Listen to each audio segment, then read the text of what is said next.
Making sure I can hear myself. Check it. 1, 2. Mic check. My mic sound nice. Check 1. My mic sound check 2. My mic sound nice. Check 3. Are you ready? That used to be the shit back in the day. Okay, so we're gonna play. We're gonna do some investigative work. Let me see. Let me pull up some packages.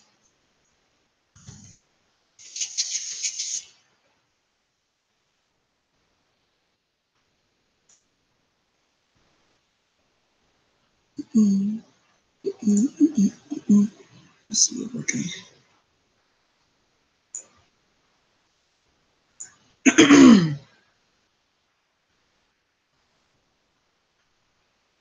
Let's see. We want to go here, here.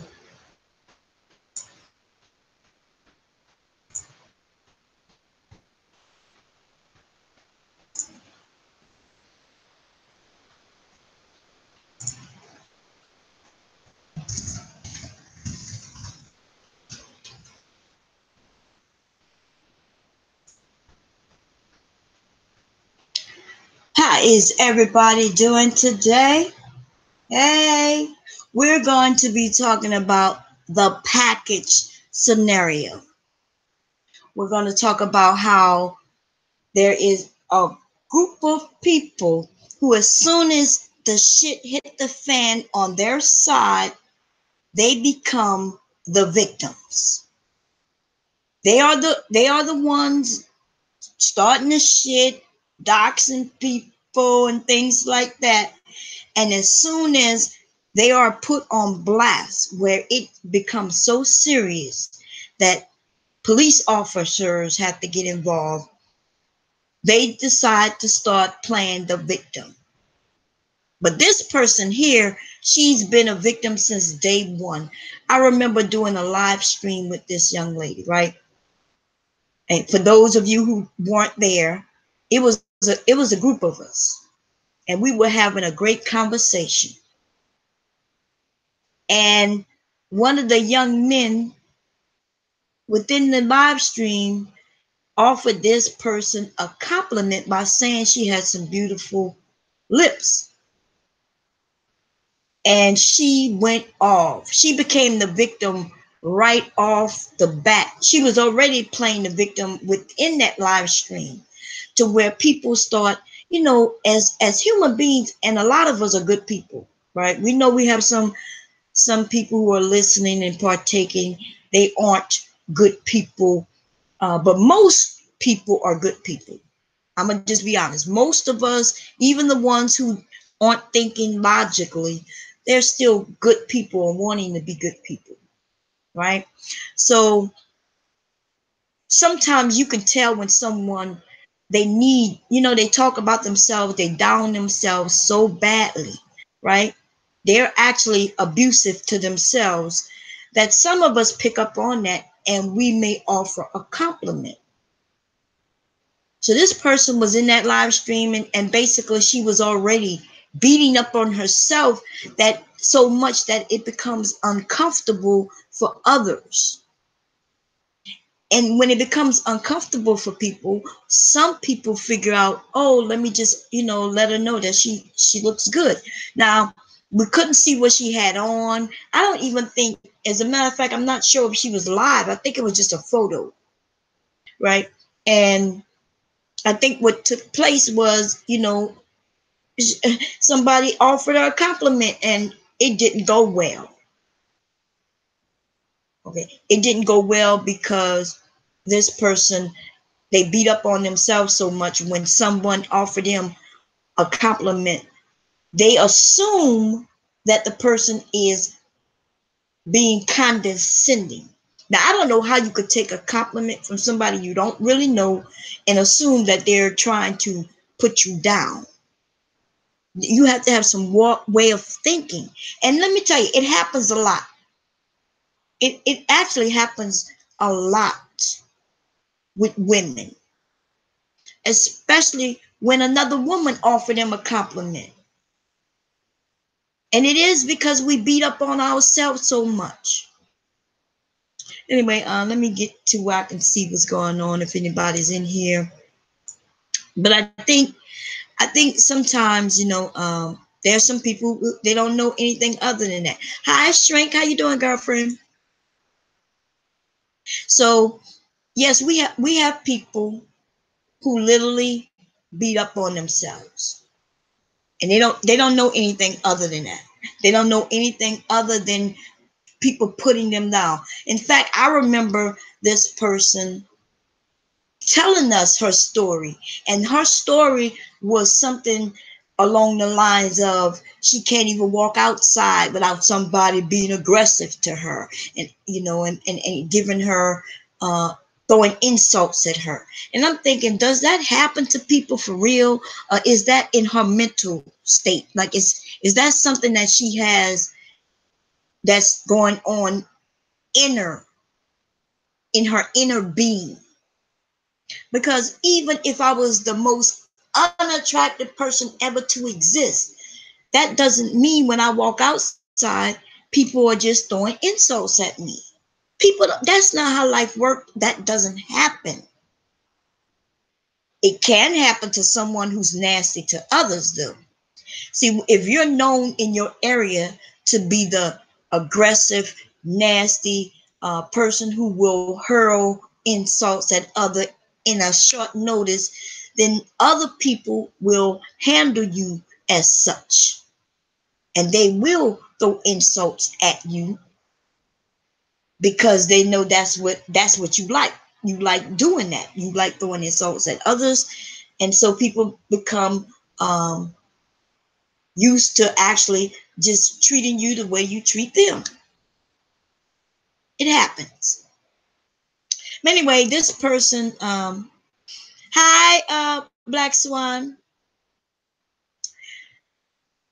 Sometimes, I look when people give me a compliment, right? I don't know why, but in my mind, I don't know what to say besides thank you. Sometimes I feel uncomfortable. I don't know why it is that I feel uncomfortable, but never in my wildest dream do I ever think that they're giving me a compliment as an insult. You know how somebody say, "Oh, you look good today," or "I like that dress," or "that those shoes and that purse, that's nice."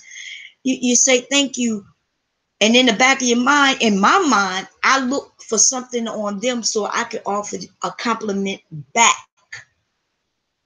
Sometimes if it's a whole group of men, I start thinking to myself, I don't want to blush too hard. You know what I mean? Because I don't want them to overthink me saying thank you. But I don't know what it is about some of us as women. We don't know how to take a compliment, uh, just by saying thank you very much. Some women, they really take that as an insult. And that's what happened in that live stream. That person actually became more of a victim, even when we felt so uncomfortable, when she was saying how people treat her bad and she's always tall, so men look at her as being the ugliest thing in the room. How do you even respond and have a conversation with that? Yeah, remember she said she was being sexualized, but that was even after, some of us had to have a conversation and try to find out why was that such a negative thing, that compliment. So she said that when men in her area say something about her having beautiful lips, that they go to it being sexual. But you know what? When a man tells us that you look beautiful, he could be thinking sexually. I think that was the excuse that she remember, because she left and then she came back and then she started explaining. Yeah, girl, this happened. When did this happen, Shrink? Maybe about a month and a half ago. Maybe. Yeah, she got really triggered. It was nasty. And this happened even before she decided that all the compliments everybody on this side was giving her. She literally says that she think those were insults. That's why she ended up on the other side. See, so as long as they continue to insult her, she's comfortable with the insults. If we probably would have thrown insults at her back to back to back, she would have probably been comfortable. And that's because that's the way she feel about herself. Yeah, it was over a month ago. We did a lot. It was people. I felt uncomfortable for her. The things that she was saying that was going on in her life. She mentioned that because she's tall, men think she's ugly. But I know a whole group of men who love tall women. So tall men like tall women. And then there's some short men who like tall women. Now there are some men who don't want their woman to be taller than them. That's true. There is a group of men who don't want the woman to be taller than them. But the way she explains everything, you would think that's the norm. You would think that's the norm, right? She also said things like because she think that she's a larger female, that men don't like her for that. I even said, girl, look, I could take you where the men love big women. She's in New York. Like, you can't, there's no better place to be than New York where you could find all sorts of shit.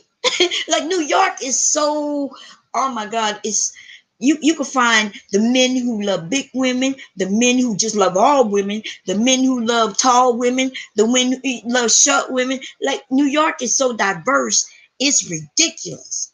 Shit, I love going to New York myself.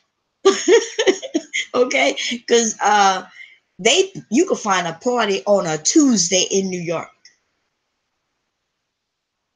So but anyway, this is the person who claimed that they received a package, not less than 24 hours after they claimed they were doxxed. And so I'm wondering, maybe you all can help me try to figure out who delivers packages so quickly. Who delivers packages so fast that you got my address now, and to later tonight I'll be on claiming that I received a package from somebody. Now, I'm not saying she didn't receive a package. I'm just saying she didn't receive no package from nobody online after she claimed she got doxxed within, what I mean, within like an 8-hour period.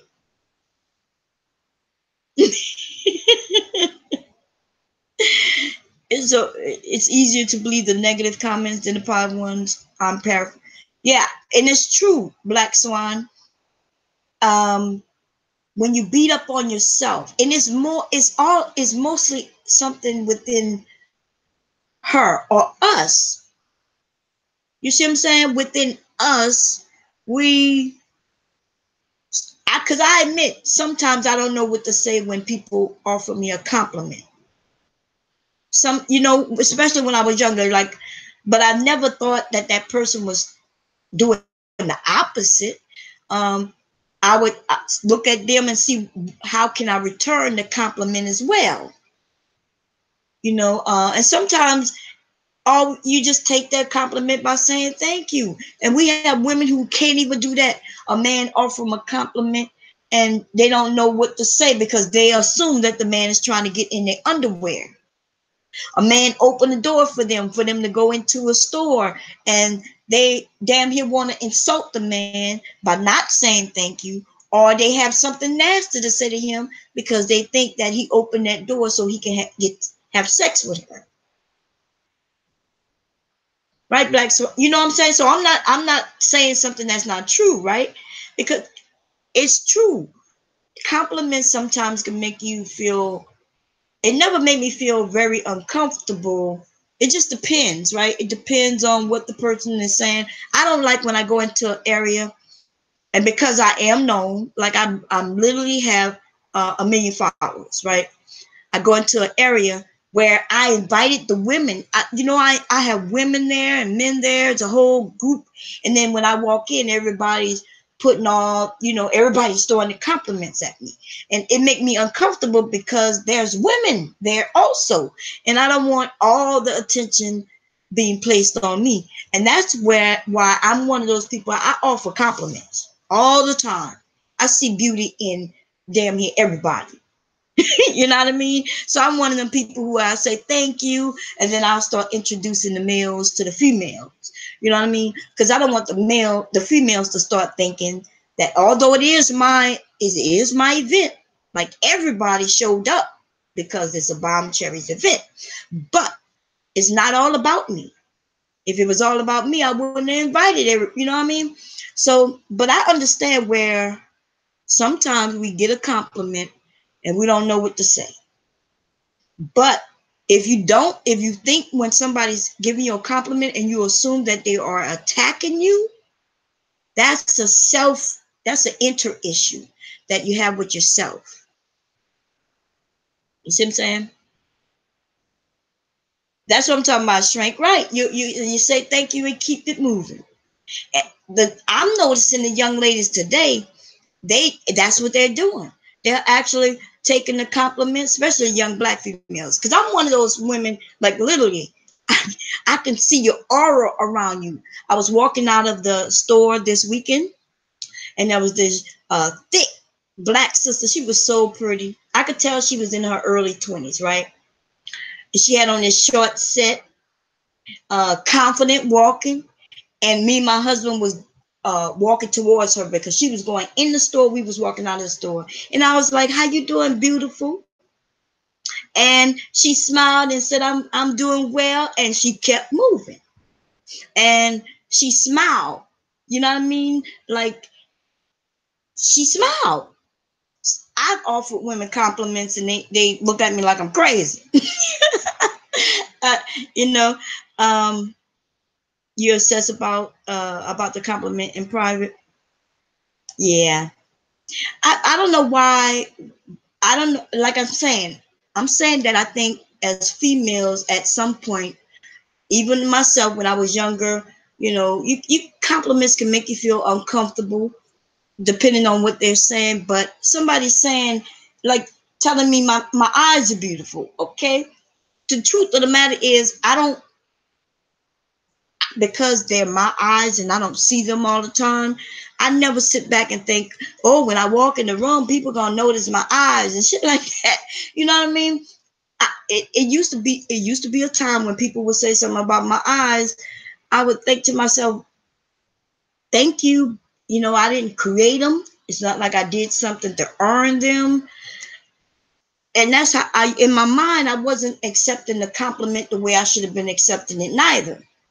It was almost like I was just trying to understand why people keep mentioning my eyes, or why they keep mentioning this or that, mention your hair. And it got to a point where I was like, look, I didn't do anything to deserve this. So I was on that defensive. It had something to do with what I was going through at that time, in that period in my life. You see what I'm saying? So that's basically what I'm saying is, it's not just one person that this is happening to. It could be happening to, have happened to all of us, including the men. Now, the reason why I don't speak, for those of you who wonder, well, Bob never talks about the men. She never talks about the men. That's because I'm not a man. And I don't know, black. I agree. Look, there's not a lot of black people with blue eyes. I agree with that. Yeah, what was I saying before that? Shit. Oh yeah, I don't speak about the men. I don't know how men feel when they're growing up. I don't know what, when they were boys, the changes that went through them. I don't know what they think about and how they think. I don't know any of that. So when you question why I'm always talking about the females and not the males, that is as simple as that. I cannot tell you how men think, and I cannot tell you what they feel. And even when I talk about females, I'm talking about myself in large regards as well, because I'm a female. Okay, so that is why you don't see me talking about the males. And that's all. It's as simple as that. It's not because I love all the men. That's ridiculous. Okay, I appreciate males and females. I'm not against one for the other. I want to be able to uplift us as a community, and not just black people. I am one of those people who like to uplift people. So yes, I have some sisters who I call sisters, and they're not even black women. Okay, they're not even black women. So I remember there's this group that I belong to on Pal Talk. There's a few women in there, and I'll be like, "What's up, sis? How you doing, sis?" And I remember people jumping on me. How you gonna call her your sister? How you gonna call her? She's a white woman. Okay, but she's a woman. Can women get along together? So I'm all for uplifting women. But let me tell you, if I can uplift a woman when she's doing great things or want to do great things, why can't I point out when she's doing something negative? Right? Why can't I point that out? And that's the confusion that's going on, I think, here on Pell Talk with some of these women who are claiming, well, yeah, a woman and you're supposed to stand by each other. No, that's not true. I'll stand by you when you right. And I'll also stand by you when you're wrong, if you are the type of woman who is willing to take, the fact that we just told you what you're doing is wrong, and you're willing to change. But I'm not going to stand on the side of you after you know you're wrong. People have told you you're wrong. You even know you're wrong. And you still will stand in that stupidity without making any changes. But you want people to stand by you and protect you while you do this silly shit? Hell no. I'm sorry. I'm gonna back away from your group and let y'all do y'all thing.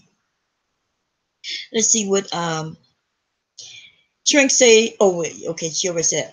And if you pass a compliment to the man, someone would think you are making a pass at them. And that's true. I remember, I'm not gonna lie. When the men pass by, if I don't know them, I'm not gonna really throw them no compliments like that. You know what I mean? Because I don't want to stop a man in his stride as he going about his damn business. Because if I just offer him a compliment out the blue, he might stop and think that I am hitting on him. I don't know if he got a wife or woman or none of that. You know what I mean? I can't. I bypass that. But if we having the discussion and he says you're beautiful, and I say, well, you handsome too yourself, you my brother. I might say something like that. But and yeah, I think a lot of the females who I give compliments to, because I offer compliments a lot.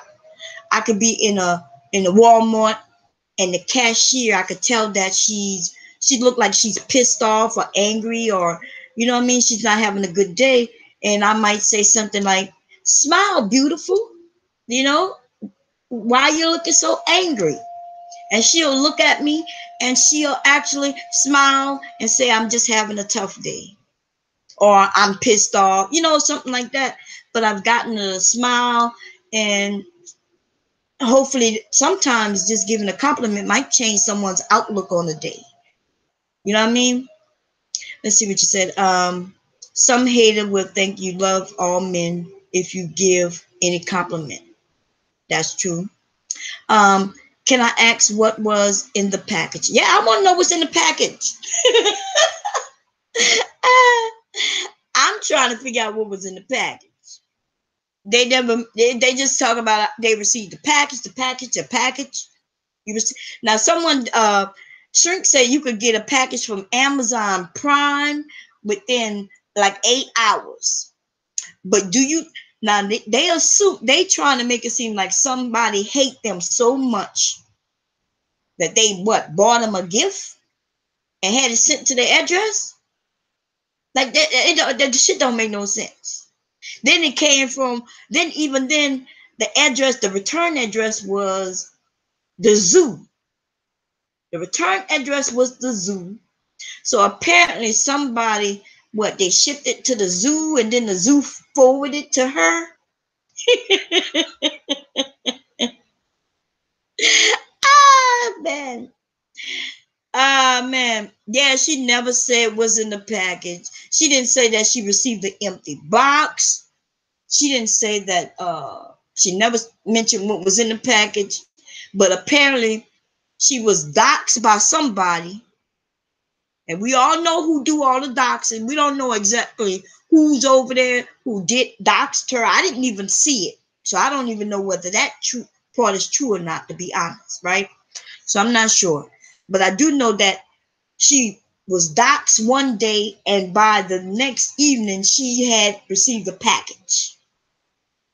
We don't know what's in the package, but she received a package. And I think the connection when she said that it came from the zoo, and she's claiming she knows who sent it to her, she think that this man, who is a police officer, by the way, right? The man who she's gonna claim sent her this package is a police officer. So she thinks that this man risked his entire career, life, and everything by sending her a package. We don't know what's in it. She still won't tell us. But she claims that she called the FBI and the FBI involved. It's not illegal to receive a package. So why would the FBI even get involved in anything like that? Exactly. If it was Amazon, if it was a package sent that way, you know they would know who sent it. Nah, this person live in a whole nother state. That's what I'm saying. This person lived in Georgia. But see, I also she'll make it seem like the problem is somebody on this side. She really wants it in for him. She want people to beat up on him. He's from Georgia, right? Um, but I remember before she even knew him, even before I heard of him, right? She was fighting with some men who actually live in New York. She was on here fighting with other men even before she ended up in this group or that group. So she's always having out. She always in the midst of some fight with some man, and then she'll apologize with them later on by saying, that she wasn't thinking straight, or she has a mental issue. Like, I watched this several times, even before I got to know who she was. So she clearly has some issues. She's admitted that she has some issues. She said there must be some sort of postmark. Everything seems to be yes. And someone on that side had asked her during a live stream, isn't there a barcode on the package? And she didn't know how to answer. That's how you know when they lying, right? I was waiting for her to say, let me go check. She didn't say nothing. She was like, Then she said, yeah, Like, there's a barcode. That barcode has lots of information on it. People can't just send things in the mail anymore and make it that simple. They know exactly what post office it comes out of, right? Even if I was someone who wanted to ship her a gift without her knowing that it comes from me, I would have to ship it to somewhere else, then have them forward it somewhere else, and then ship it to her. But in the midst of all of that, they still know how that package traveled. They still know. Okay, so I think the unintelligent people, when they come up with a reason to where they can beat up on people or claim to be the victims, they're unintelligent. That's why they don't know that even what they're saying, anybody with a brain can figure out that they're lying. But let's see, with Amazon they can track where the package came from. Heck, why did she accept the package if she didn't have, if she didn't have one coming? Right. I Based on what I thought I heard her say is that when she walked out, there was a package at her door. Now I could have sworn I could have sworn she said she lived with her parents, but I'm not sure. Okay, we dealing with a lot of people who who aren't being truthful, which is okay. If you don't want to tell people your living situation, I get that. But you know, for you to be backing people who dox others and you think that you won't get doxed by that person, you have to be really silly. You know what I mean? Like that person, I know one person on that side, she doxes anybody. She's just one of those people who she just wants to dox people. They back her. Okay, now it was your turn. It was your turn to get what you was going to get, irregardless on whose side you was on. It was your turn. And you should be happy. See how silly that sound? That sound ridiculous, right? For you to be happy to be doxxed. But remember, when other people were being doxxed, they didn't really care much. I would not say the name, but if it is who I think it is, she don't have a man. Well, the person who mentioned the box, the receiving the package, she's celibate. She says she's celibate. She's an incel, right? For those who don't know what the term incel mean, it means when you're involuntary, like you involuntarily are celibate. See, there's voluntarily being celibate, and then there's when you're celibate because you don't have no other options. So after the Unabomber and the anthrax scare, fuck that up. You right about that. People can't just be sending shit through the mail anymore. And when she mentioned the FBI, that's the first thing came to my mind. Like, did somebody send you, some anthrax, some type of chemical? Did someone send you a bomb? Like, what did they send you to where the FBI would get involved? She ain't getting no penis. God, listen, I'm not even gonna lie, y'all. Penis, if I'm not getting penis at least, come on now. I can't, after 10 days, I'm pissed off. I have this little anger going on in me. And then I start looking at my husband and accusing him of doing all sorts of shit. I'd be like, why you got home late from work? You should have been here 3.5 seconds ago. I'd be like, you should have been here 3.5 seconds ago. You late. What's going on? Hi, L Boogie. You need a package? They selling them. Hi, L Boogie is crazy. Now we're just having fun. Yeah, somebody claimed in order to be a victim on that side after what happened to me this weekend. I'm not sure if y'all know what happened to me this weekend. Okay, but I ended up calling the police live on camera after receiving this email. See, we're dealing with unintelligent people who think that they can shoot email to anyone and say whatever it is they want to say. They couldn't say that shit in person. If somebody would call the police, if I go outside and I'm angry at someone, we arguing, and I tell somebody I'm gonna kill you, do you know they could call the police and I will go to jail? That's an actual offense, terroristic threat. But people think that since they're on the internet, they can do these things. They can say these things. In most cases, you can, right? Somebody put it in an email or a message. Nobody take you serious because you just put it on YouTube. The thing is, I'm not sure if people know this or not, but email is considered, like in most cases, your actual email, your mail. People get their bills in the mail now, in the email. You can pay your bills through email. People are tracking you through your email. You know, your email is more than just an email, a free email like people think of it. And that's why as soon as they sent those threats directly to my email, it was federal offense. If they would have just said it in a video, I wouldn't have cared. If they would have just put it in the comment section underneath one of my videos, I wouldn't have cared. They sent it directly to my email telling me how they would put the gun in my mouth and blow my brains out. Like literally, that's what they wrote.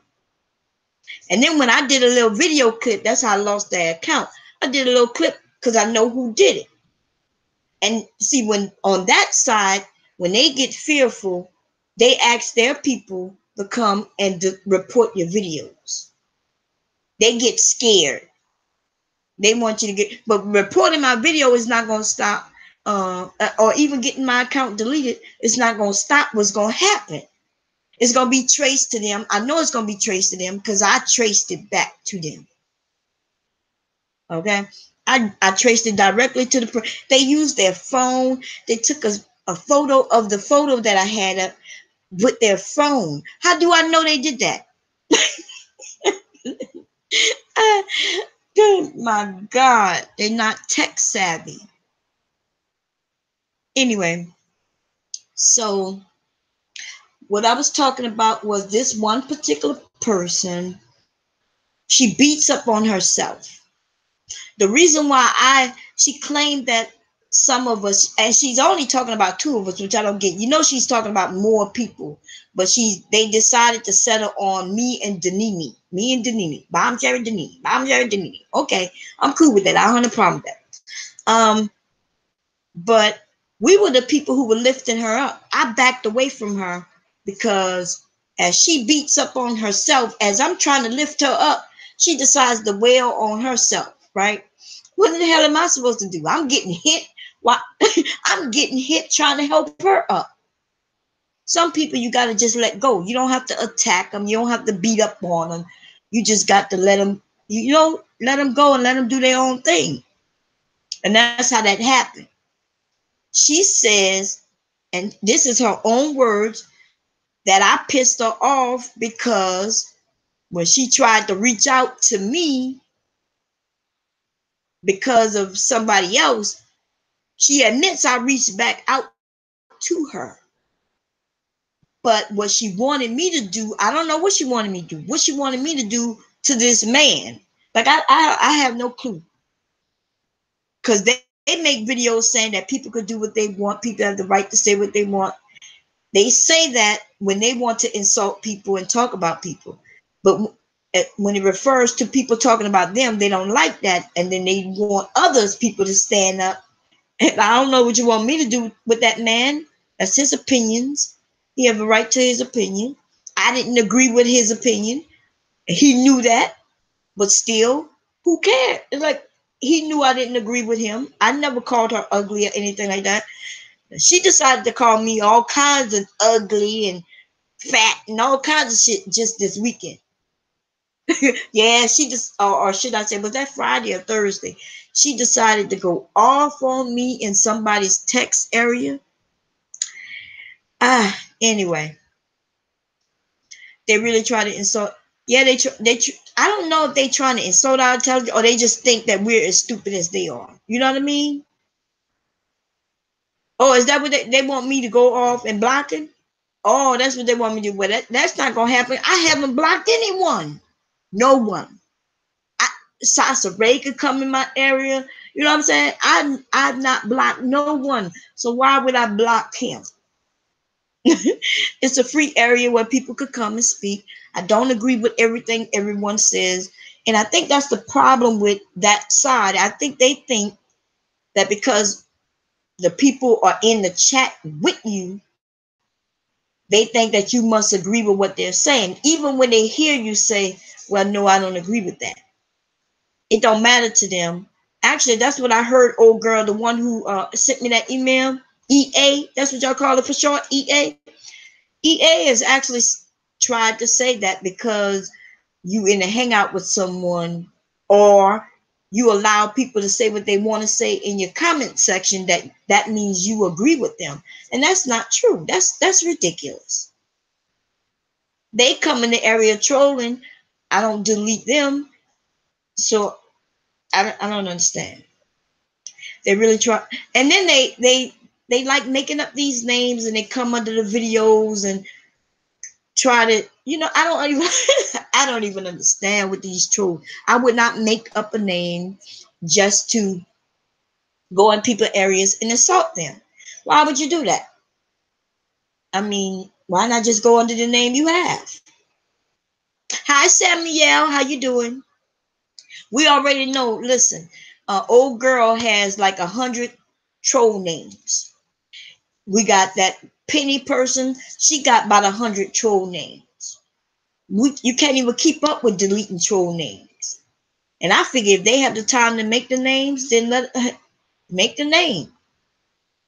These people don't have nothing better to do with their lives than to make troll names. Why not just come under your regular name? We already know as you. Like the Penny person, right? She been hiding since I told you all what she did under my cooking channel. She's been actually hiding. Penny is a bona fide troll for real. Yes, she is. Hi, Hebrew man. How you doing? Penny, I told you all what Penny did, and I haven't seen her since I told you all what she did. Okay, but under my cooking channel, I had placed a video up of me massaging my son's scalp. Right? I'm not sure if you all saw it. I'm sitting there and I'm just massaging his scalp. And under that video, she types in she want my son to have sex with her. And I don't even know, like that's not even funny. It's not even really mean. It's just stupid. Like, and she, I don't know why she didn't think that I knew that was her. Like, first of all, that's the type of shit she'll say. They used the language that she used. I knew for a fact that it was her. Now, after I told you all, because I was waiting for her to, I never liked it. I acted like it was never said. I was wondering how long she was going to keep it there. But she also proved that it's her, because as soon as I told you all it was her, she went and hurry up and deleted that shit. Hi, Ida Storm. I haven't seen you in a minute. So, I don't know. But anyway, let's get back to the package. I want to know what's in the package. Did the package come from?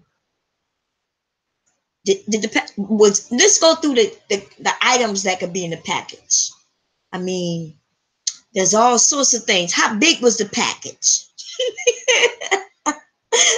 Was it a package for Amazon or a package from eBay? Was it big enough to be a crate? Like this thing right here? What y'all think? Did it come from Amazon Prime? Because that might be why she got it so fast. You know what I mean? Was it the size of a, let's see. Let's take a look at a couple of packages. This is the package scenario. We're doing the investigative work behind the package. Since they like to do investigative work over there, I figured let's have fun with it, everybody. Okay? Look, who is this? This person, they say they have packages. Maybe it was a packages from this company. Let's see what this company says. They have numerous packages.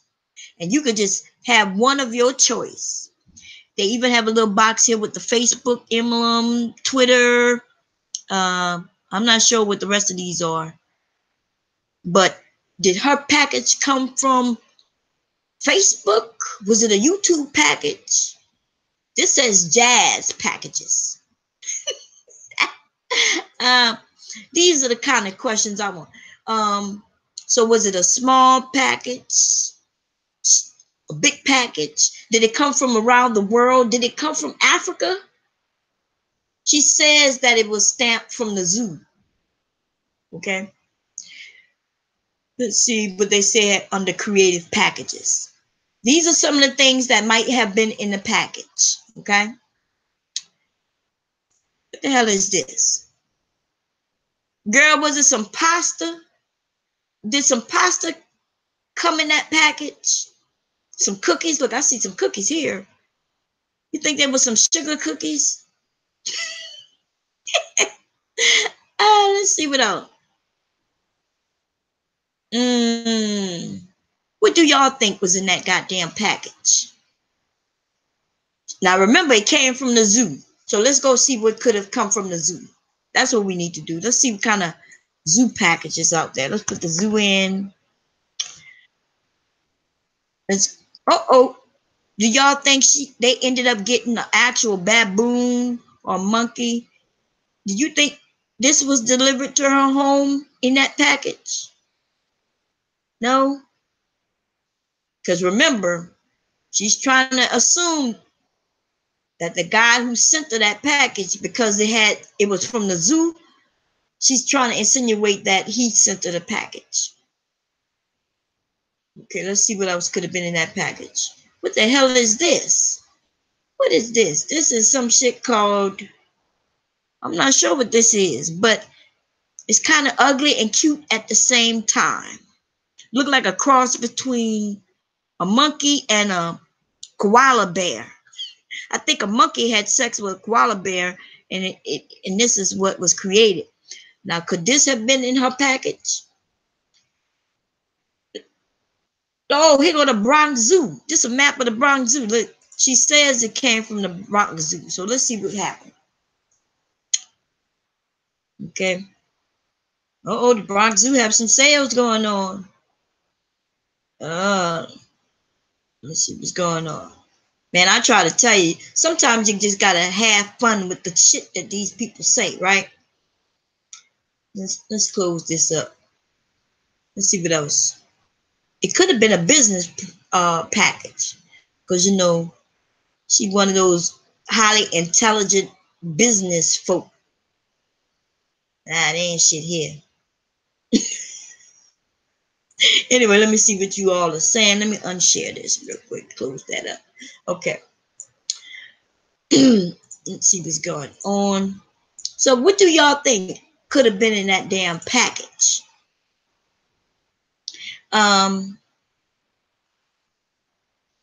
Sniper Boo, how you doing?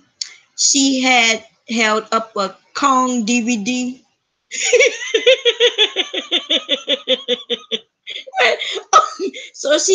So somebody bought her a King Kong DVD. That's, oh man. She said somebody purchased her a DVD King Kong and it came from the zoo. And she said, be careful of the two animals mating and what the baby come out like. That's how you got Roseanne. Let's see.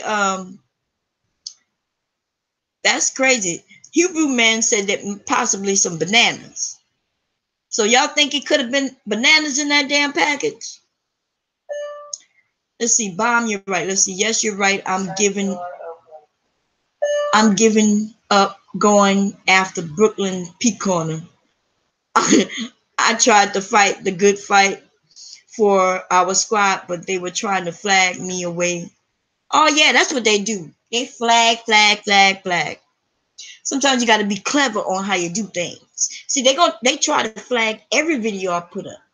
A video of me just dancing, the video when I'm, doing my karaoke time, when I'm just messing around. They flag it all. It don't come down. They don't win. And even if they did, I mean, you just make a new channel. Like I made a new channel. Let's take a look at it. Let's see. Wait, I don't know. Should I show it? I'm gonna put a link in the bottom so y'all can go to it. But I started a channel called DGD Bomb Cherry, and that stands for Don't Get Dragged by Bomb Cherry. Okay, don't get dragged by Bomb Cherry. So the DGD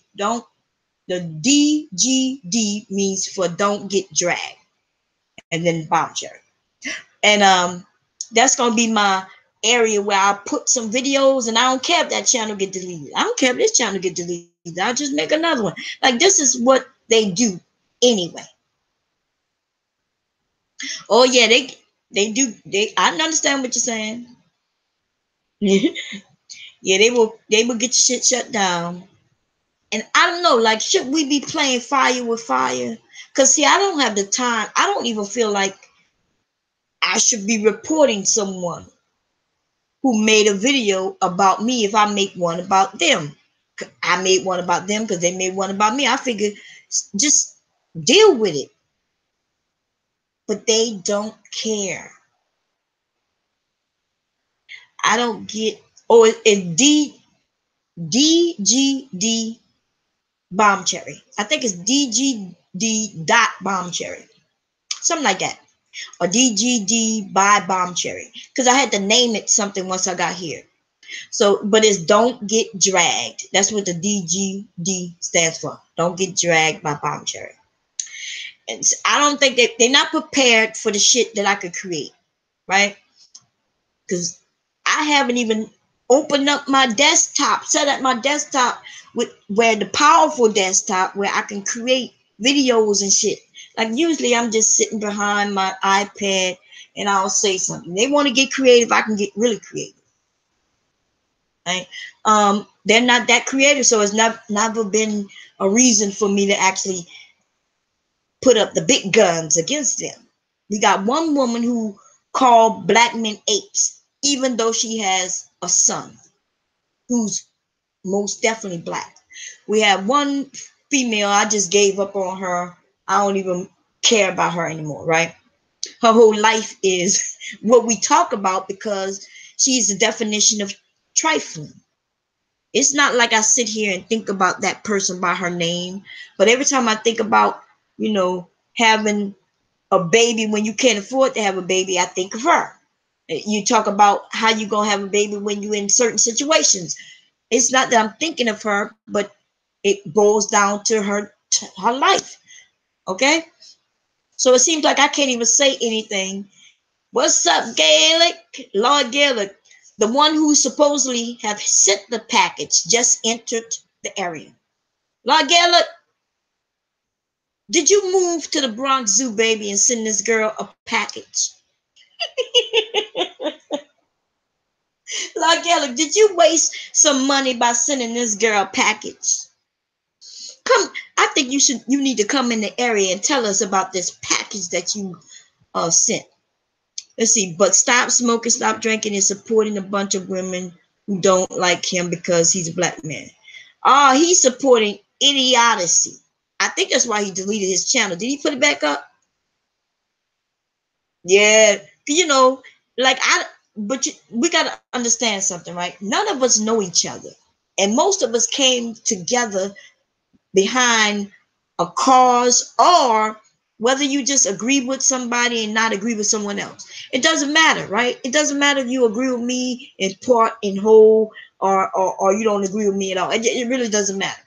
So when people said this side versus that side, the truth of the matter is, as soon as someone made a video about a particular person and they was against the bull crap, then they automatically became a part of this side some kind of way, right?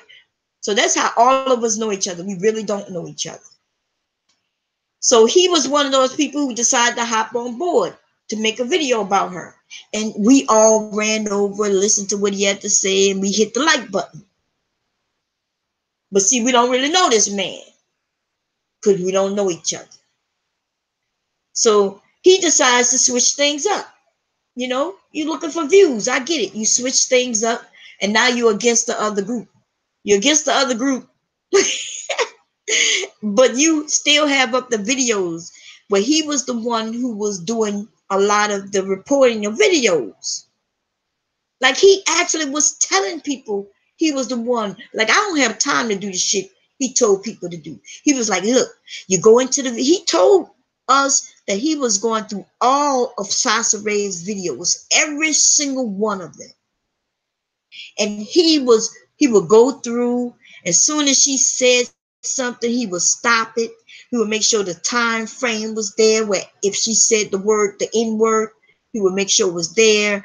And he was telling people this is what he's doing to try to get her account taken away.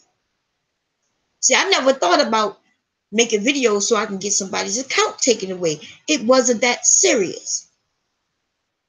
But that's who he is, and now he's on this other bullshit.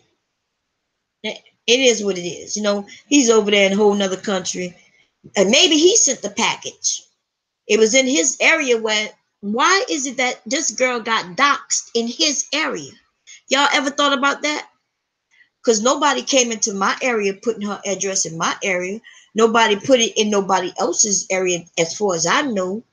So isn't it weird that she got doxxed only in his area?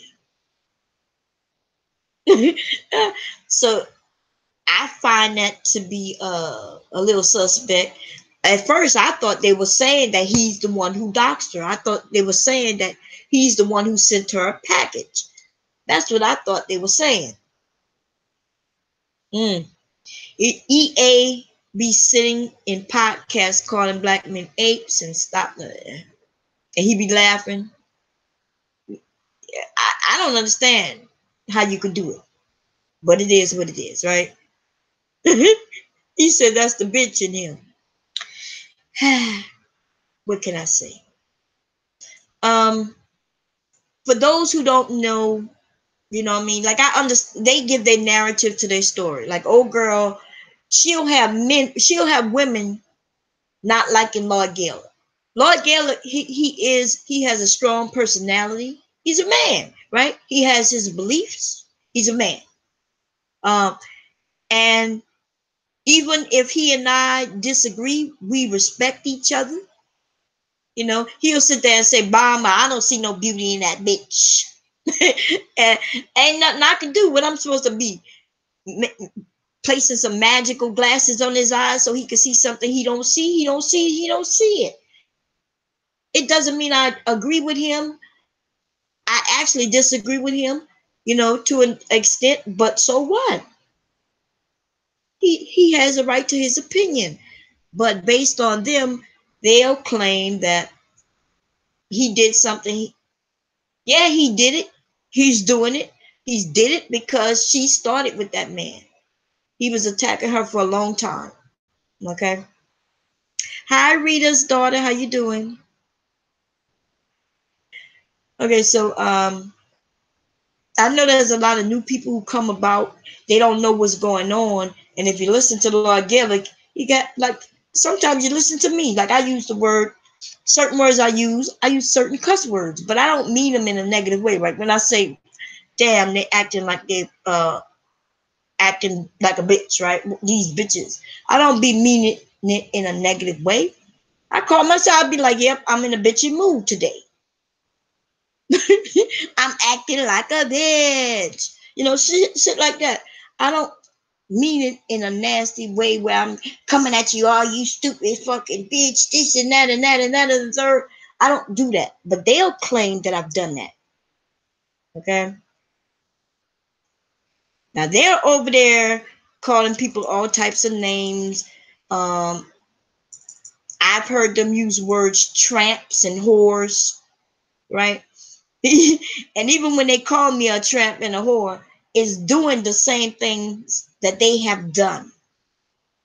Like they actually done these things. I've never called them those type of names before.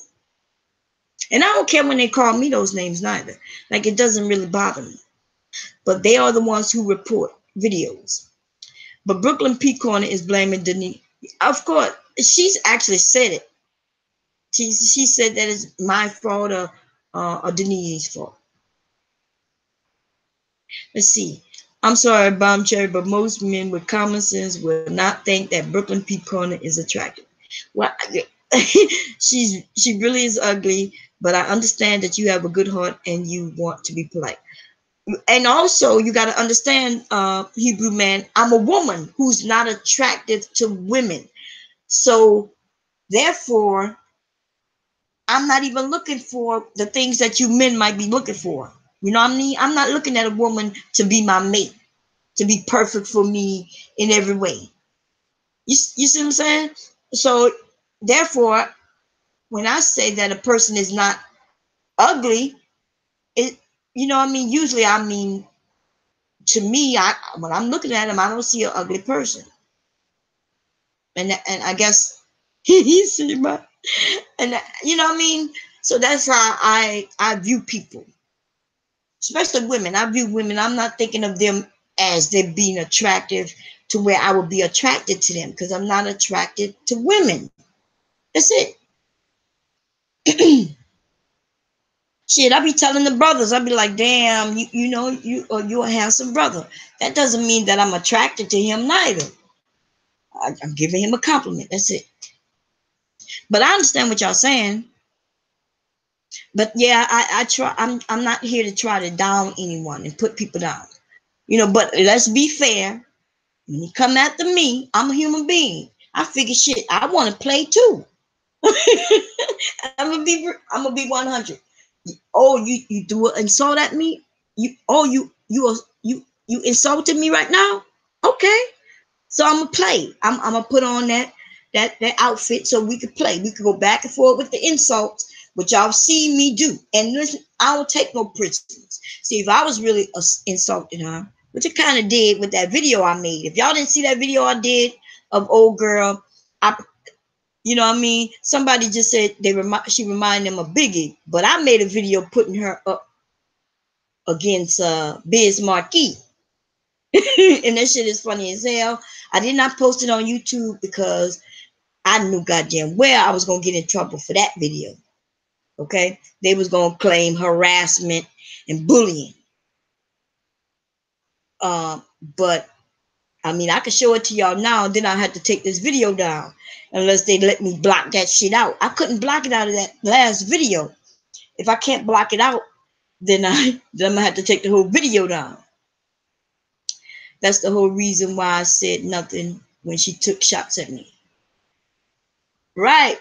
See, because we all know just by being around her for the short period that we were, that she has some weaknesses going on, right? And if you exploit them, I can tell she's kind of weak. She's one of those people who flip-flop back and forth. And it's not about being nice. See, when I'm one of those people where some of you might say, well, Bomb, you flip-flopping. The reason you'll say that is because you'll see that I'm giving people a chance. I give people chance after chance, but I don't, that doesn't mean I'm over there telling them, yeah, I agree with you, or I changed my mind.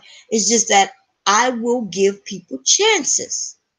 Somebody say they're sorry, and if I believe them, I'll forget everything that took place, which happened with me and Rice, right? In the beginning, I didn't believe that she was apologetic to me because the way she apologized to me.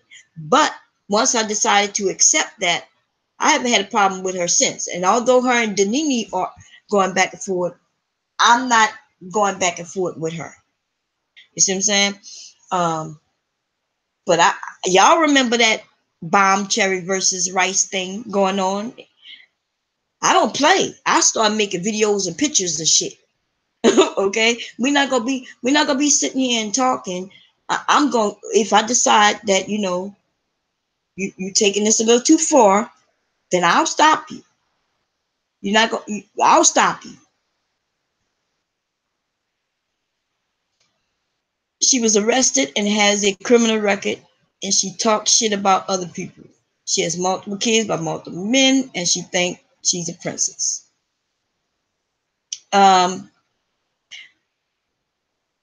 When that's the things that they do.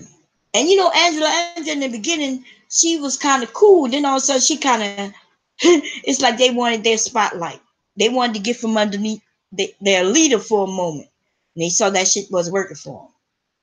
Okay. Now, the thing about the multiple kids by the multiple men, that's why I want Black Swan. Because I think when I have a conversation with Black Swan, I think it'll be very useful and helpful, and it'll stop some of us from saying some of the things we're saying the way we're saying.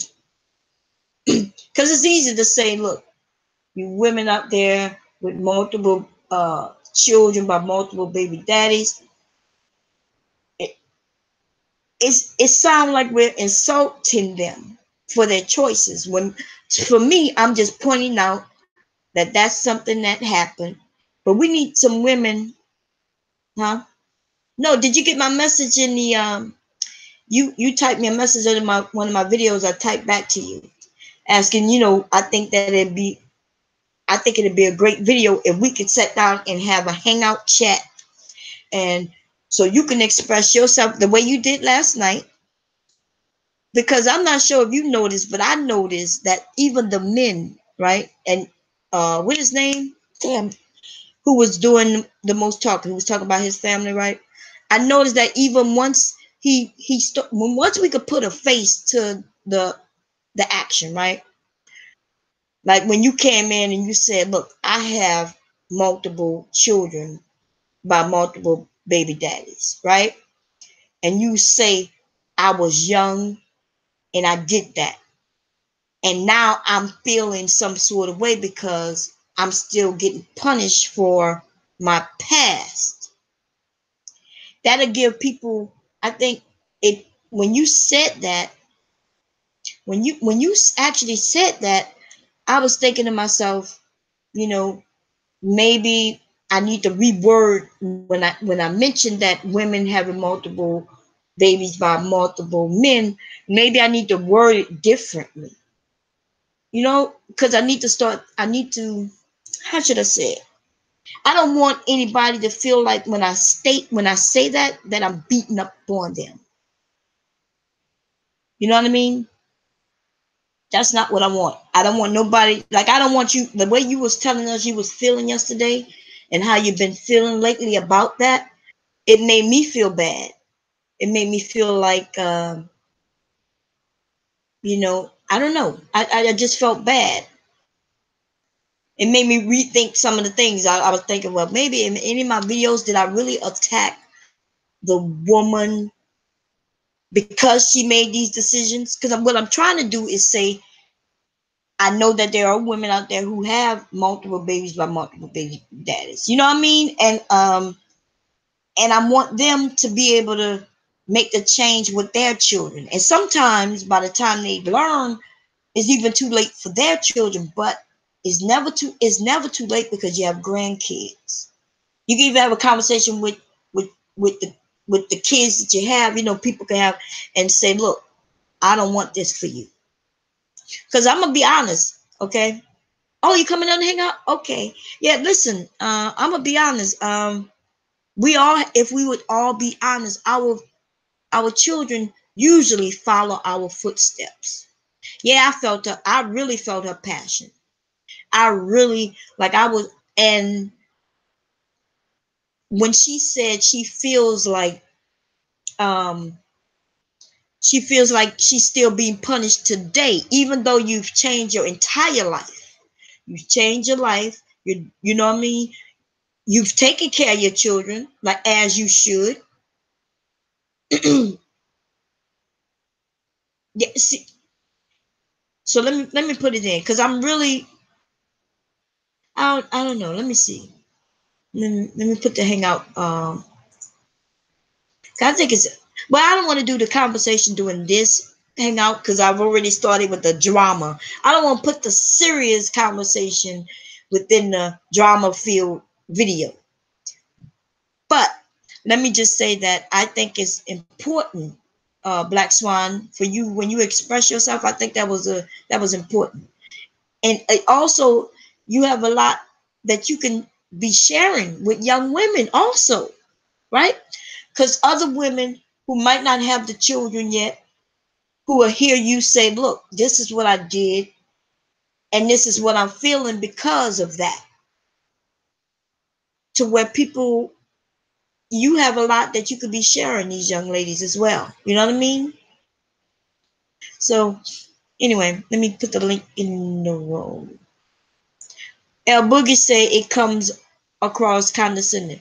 So when I'm making videos about that, you think it comes off like because if I am coming off like I'm beating up on the females, that's not what I want. And I would like you all to tell me and explain to me exactly where, because I'm doing something wrong if that's what's coming across. If it's coming off that way, then I'm doing something wrong. And I would love for you all to, to let me know so I could correct it. Shit, let a sister know, because my intentions are not that. But if what I'm doing is coming off that way, it doesn't matter what my intentions are, right? then that means I need to make some changes. So let me put this hangout in the hangout room. Okay, they're gonna the hangout. Okay, let's see. That is how black male and some black women feel about the. See, I I don't feel that way, but um, I want to do if any time you have some time where we could do a hangout. You know what I mean? Where you have a chance to talk.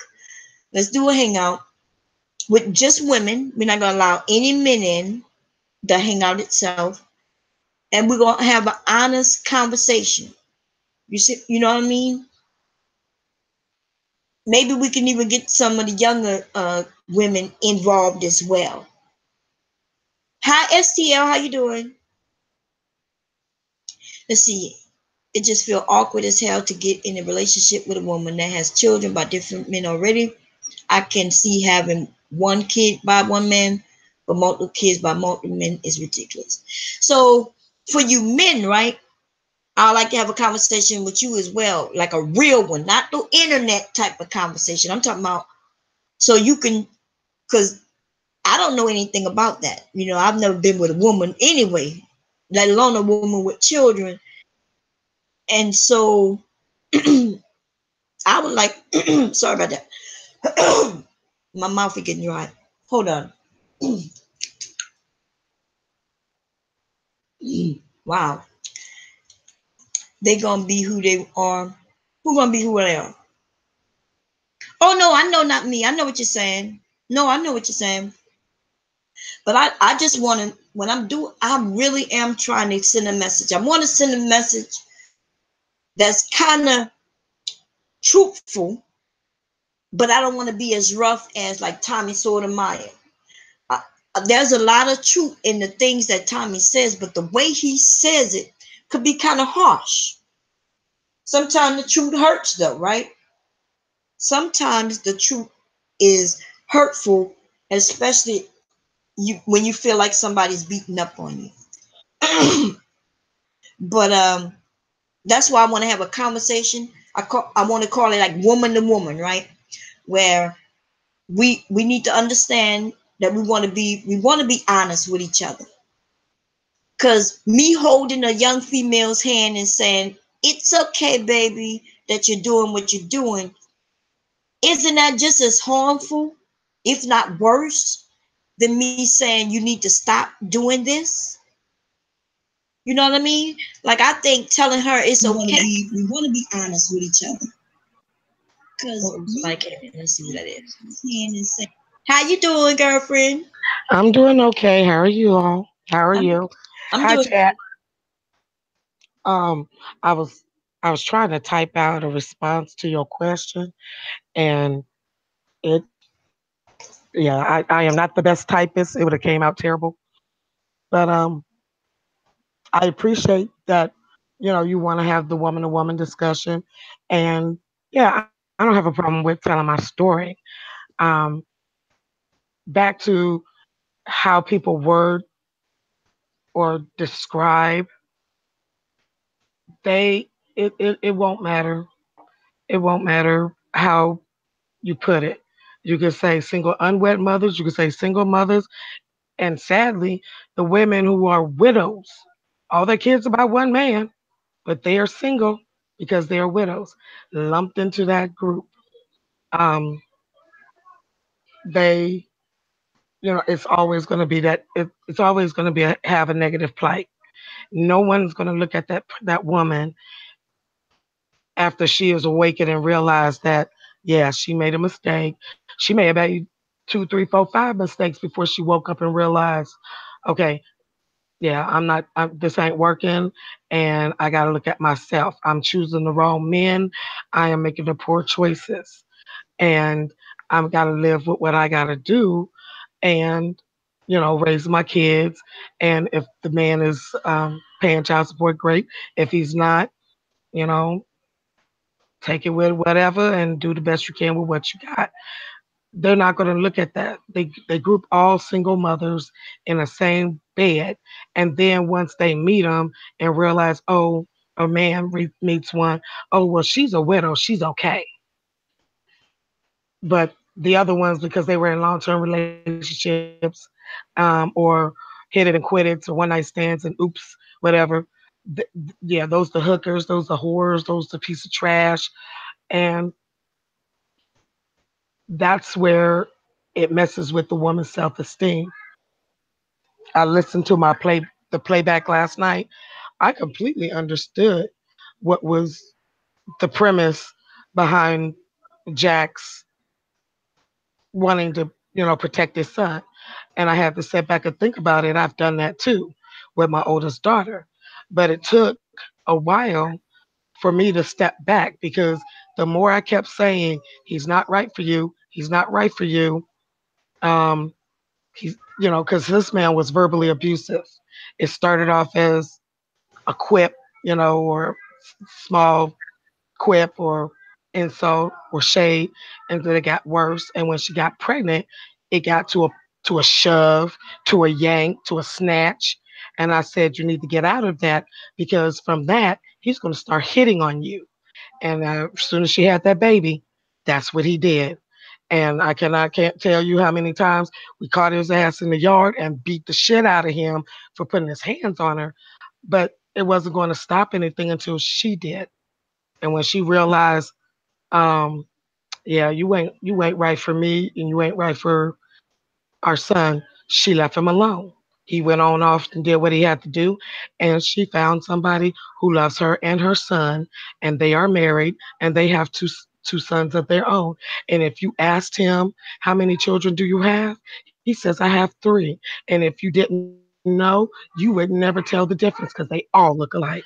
And that's the blessing of it. So I understood where he was going, and I had to take it back, take back and say, yeah, I get what that, I would do that with my sons, but I would need to meet her and see her face to face and see her in action before I made that full decision, because she could have woke up too if she had children before my son, and she could have woke up and said, yeah, I screwed up twice, real bad, but this is what I'm doing, and I'm watching and I'm seeing how she is with my son, and if she's doing what uh, a a woman is a woman is to be doing with her children, yeah, I'll give him a thumbs up and tell him you got a package deal there, so it ain't just her kids and you, it's our kids.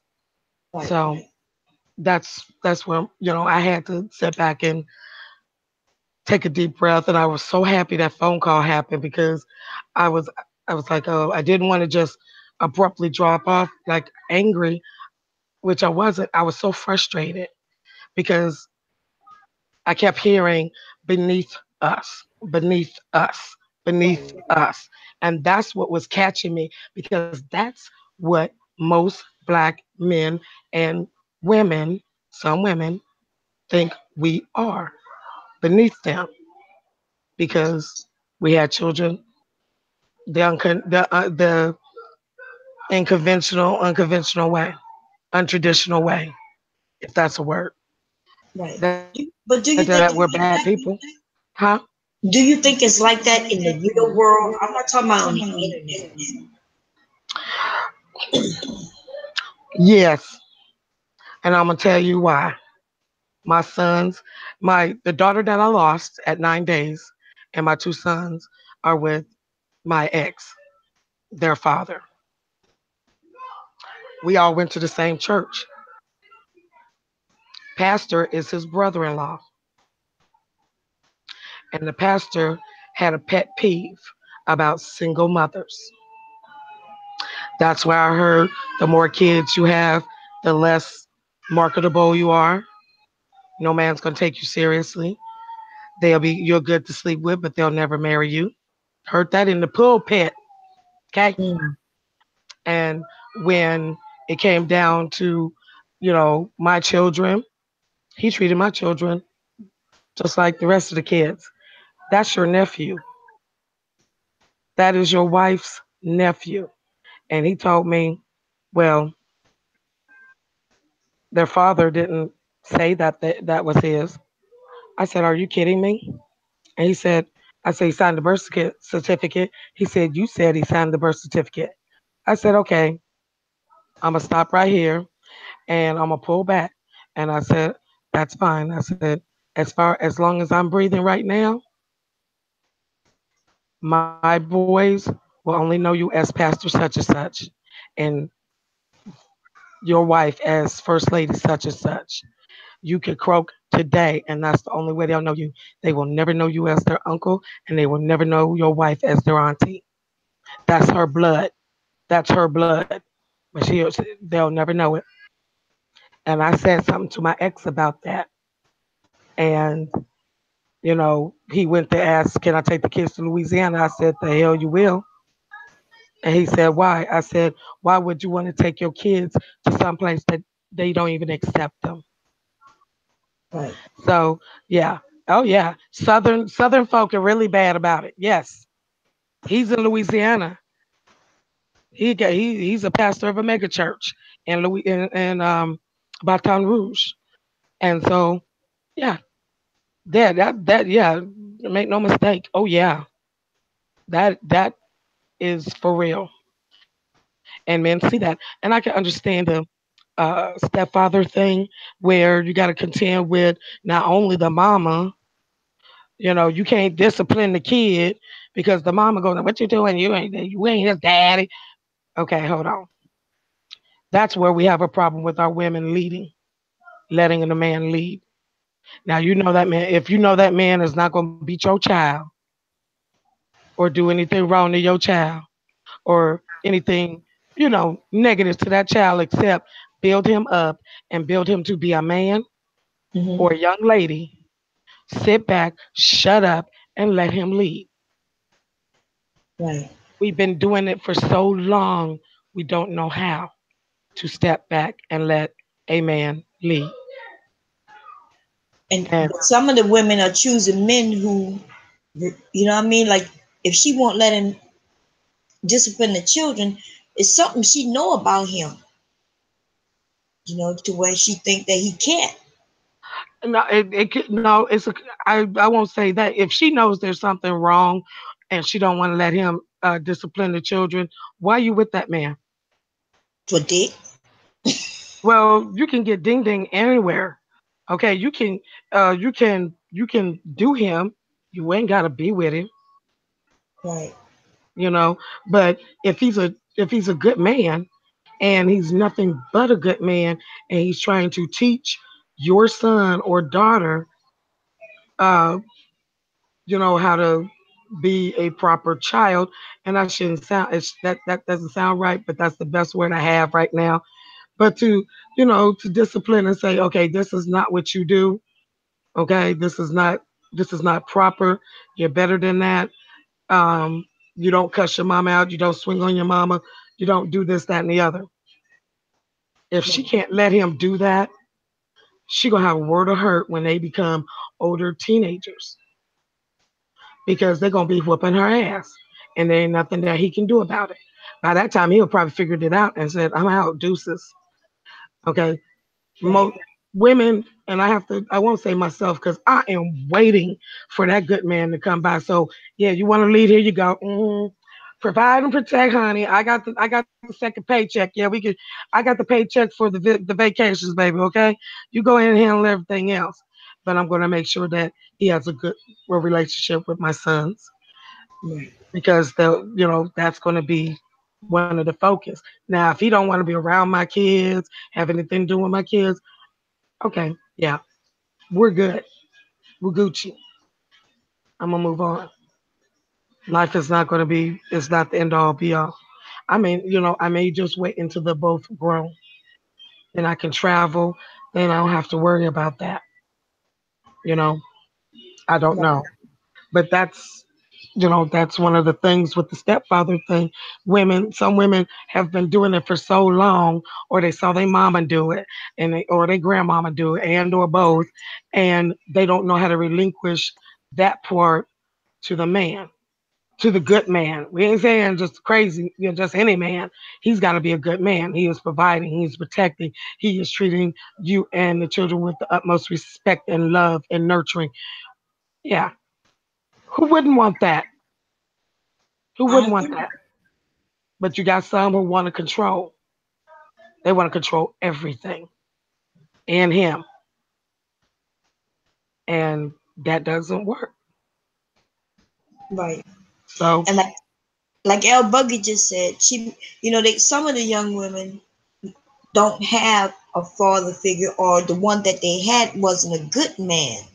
So they know to be protective around the men. You know what I mean? So mhm, it's people come from different backgrounds and different issues, and so some of the women, I understand.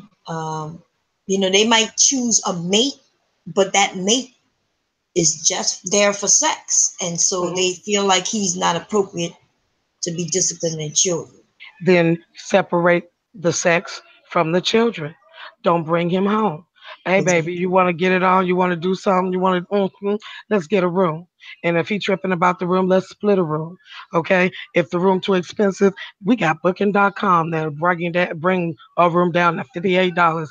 If either one of y'all can't come up with 30 apiece, y'all don't need to be buying it. He broke, you broke, and two broke people. Okay. Yeah. Separate your kids from that situation. Don't even bring them into it. Right. As a matter of fact, because why bring them into something and then they get a bond with this person and he really is faking it. And then you've got kids that are messed up because they thought they had somebody that could be a good mentor when in fact he was only faking the funk just to get in your mama's panties. Right. El Boogie just So, said not enough good men to go around.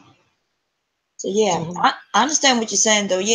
I mean, like, but some of these young women aren't there yet. They don't understand that they shouldn't be bringing strange men around their children in the beginning anyway. Like, you need to know who he is before he come into your household. But mhm. some of these young women, they move him right in, because she's on Section 8, she got a place, and he comes in and he help with the bills. But that's Is he really helping with the bills? She on Section 8. What bills could she possibly have? well, Now, yeah, come to my house. I got a car note.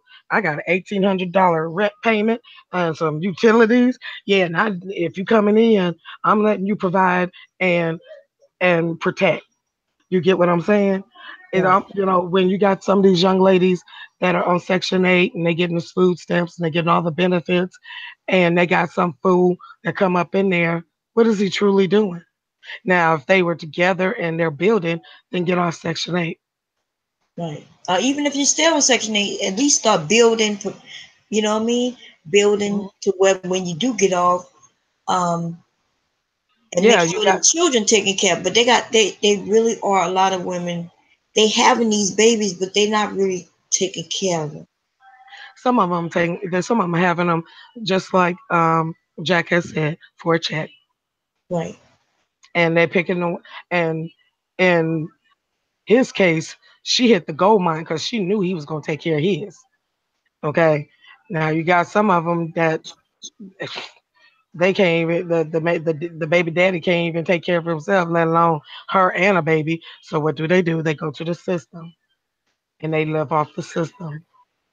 You know, I was there on the system. And it wasn't because I wanted to be there. It was because I couldn't make it on minimum wage and I was in school. And right, just happened to be during that time, they had a work program.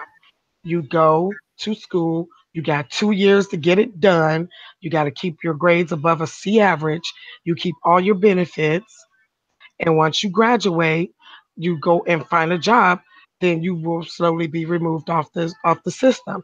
And that's exactly what happened. I went through nursing school, got my associates in nursing, and I went to work.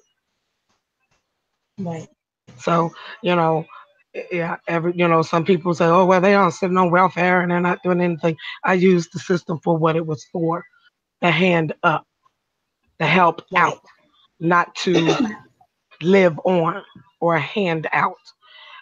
And some women have that opportunity, some don't.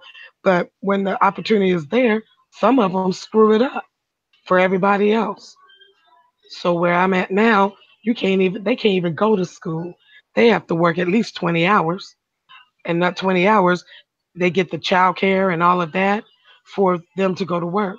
If they wanted to go to school, they have to pay for their own child care.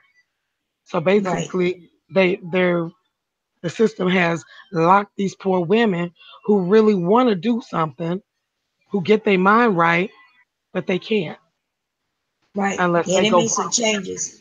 Then Right. I remember my niece had to, just to get that little check she was getting, like you said, she had to work 20 hours a week.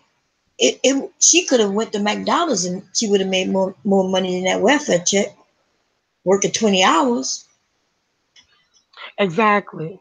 you know, Exactly. but some of them when they're young and they don't want to listen to nobody, they just think that it's free money. I'm like, how is it free money if you got to go volunteer somewhere for 20 hours and you Hmm. only getting, I think here in Delaware with one child, I think she was only getting two something a month. I was like, you could get that every week working at McDonald's, Mm. Hello. but they But don't see that. that's beneath them. Right. When you don't have any resources and you have no trade and you have no education, you have no degree, and that's for men and women, they see that as beneath them. And as easy as they could, men and women both could go to a trade school and learn construction maintenance or construction and learn how to use a backhoe, learn how and get their CDL, learn how to drive a dump truck.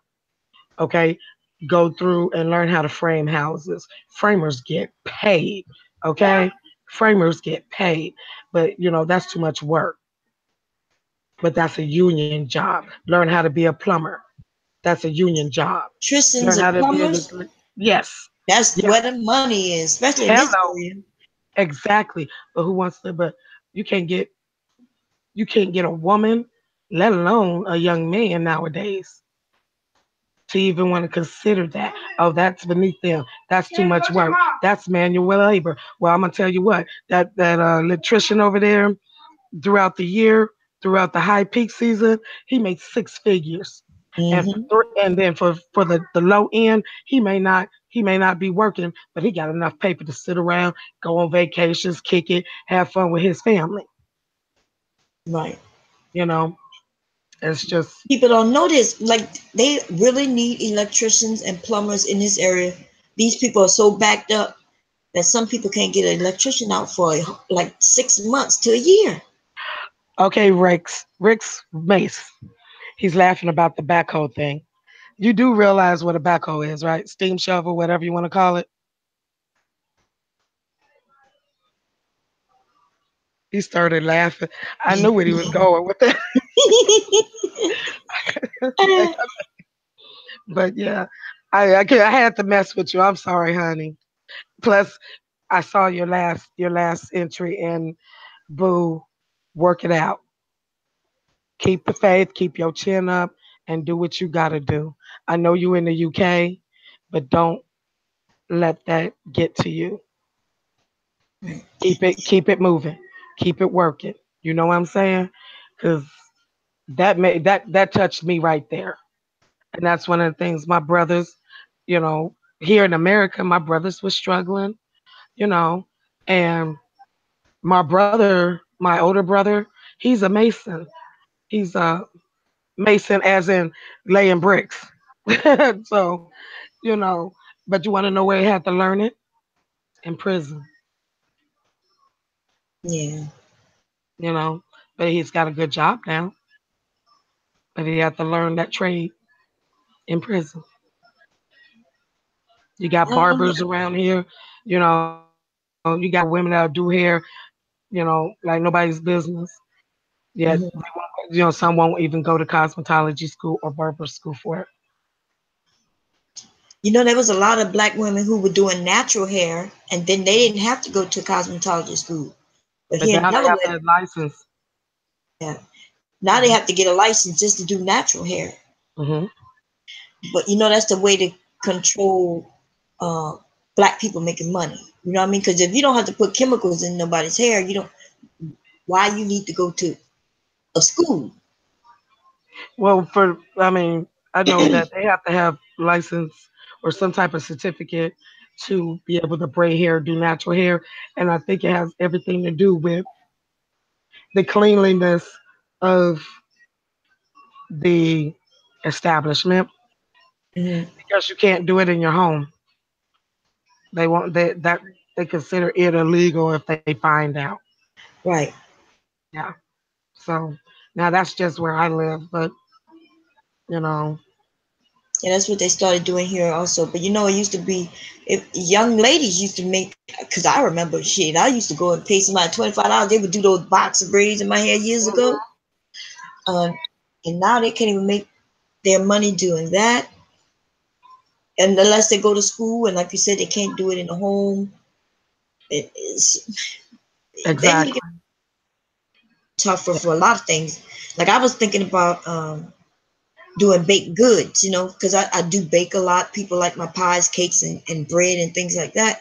Then I started looking at the laws because you know you got to look at laws when you want to do things on a massive scale.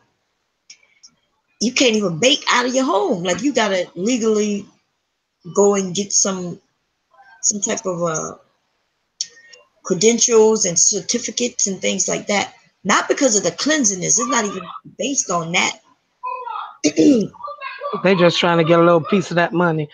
Just Right. like when, the only way that I've seen people do, like, I don't know how, now you're in you talk about Delaware. I'm in the Midwest. You always have somebody at somebody's church having a fish fry. Right. And, Suppers and things like that. right. And I think they're exempt. I think they're exempt. But if you're just having the basic, hey, I'm doing a fish fry and making plates and blah, blah, blah, you got to buy a permit to do it. Right. Yeah. So, yeah, it's There's ways to get around it. You know, I found out that if I did a bake sale, then I don't have to get that permit. And I could do a bake sale. You know, I was thinking, well, maybe I'll do a bake sale once or twice a week, as long as I call it a bake sale.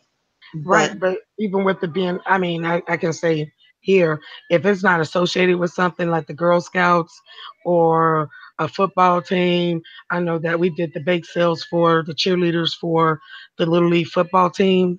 mhm, And we didn't have to have a permit to do it and to sell it for the proceeds to go to the cheer squad. But if it was just me who, put it up and sitting in front of Walmart to do that, um, yeah, they would call police and they would shut me down. yeah, And the they police just would eat my baked goods. they had some kids that did y'all see that they were selling lemonade and the people Shut them down. called, Yeah, shut them down and gave them a big ticket. that is ridiculous. Yeah. So even the young kids can't sit out and make a little money, you know, and learn about business. Hmm. Like And somebody want. that's why I was like, I bought a brand new lawnmower. Son love it. I can't get him to stop mowing. I said, you know what, boy, you can go around this block. You might make a little, decent little change, you know, going and taking care of some of the yards, for some of the older people who can't do it anymore. Right. It used to be where the kids would, you know, tie the lawnmower on the back of their bike and pull it, tag it along, and stop off, mow the lawn, get about 20 bucks, go to the next one. And now you don't see the kids out there anymore. Right. I That's don't not know if that's they even can. Like my sons used to shovel snow for the mm, elderly. They'd go there and charge them like $10 and shovel, you know, their driveway and areas. hmm Made good money easily. yes. You know what I mean? Yeah. Like you No, said, cutting grass and things. That's a great idea for the kids. But the kids today, I don't know. the kids today feel I'm only saying this about my own. Now my sons know because you know they make a little money doing little things that normally uh, I would have to call somebody to do, wash my car, detail my car, do my lawn. So they make their money out that way. I know some people say, well, that's a chore. No, I could get out there and mow it and clean my own car, but yeah, I let them have a little change so they feel good. It feels Right. good. They make their They got money. money in their pocket. Yeah, and Right. that's their money. If they say, "Mom, I want to go and get my hair cut," here you go. And and I learned this from listening to one of Angry Man's old videos about the barbershop. The women used to come in there and sit in the barbershop. No, that is the men's hangout. So I stopped going to the barbershop with them. I dropped them off. I hand them both their money. They put it in their pocket and they feel so good about going in. And even though they got it from mom, you know, but being able to hand them that money and hand them that tip for getting their hair cut, Hmm. and they come out proud. Yeah, I got my hair cut, and I'm looking at it going, okay, I'm not gonna say nothing because um, you're looking like Bobby Brown to me right now, but with the Gumby slide, but I'm gonna leave it alone because it does look good on you, so we're gonna leave that alone. But they feel so good about themselves. Some of these millennials, I got one of them. They haven't figured out it's time for you to get it, get out and go and get something, however that phrase is, you Hmm. know, and keep it and maintain it. You know, there's only so much that as a parent I can do, but I can't do it all. And if I help you once and you fuck it up, don't expect two, three, more, 5, 6, 7, 8, 9, 10 times because that's not cool. But I didn't mean to go this long. But yeah, we can sit and we can talk. I tell my story and my part of the story. Um, because some women don't. In my case, I never got that. I never got that chat. And then some women may have got that chat, but it was so cryptic, as in the church, that it was scaring you half to death, and you don't know that it's actually, I guess I want to say, proper relationship etiquette. Hmm. Look, um, yeah, they always, and then the shaming tactic. Right. Why why break down somebody any further than what they are when they realize that they've made a mistake or made a second mistake, third mistake, fourth mistake. You just want to break their self-esteem down to the point, and this is what some churches do. I've said some, I didn't say all. They browbeat some of these young girls so much and break down their self-esteem so much that they don't care anymore. And they have 10 kids out of wedlock. Well, hell, I ain't shit no more anyway. That's what Pastor such and such said. So hell, what matters? What does it make if I get married or not? Right. Yeah, And they that, do the wrong way. hmm and or you push them away. And like I said with my daughter, I kept saying the same thing. He's going to hurt you. He's going to hurt you. You need to get away. She got to the point where she wouldn't tell me where she was. She used my second car, and I knew where she was. And the first couple of times I called her and I said, "Look, bring my car on back." The third time I drove past them, didn't see the car. What they were doing was hiding the car in the garage. So once I caught one of that, I called her. She answered the phone. I said, "Where you at?" She said, "Oh, I'm on my way home." I said, "I didn't ask you that. Where you at?"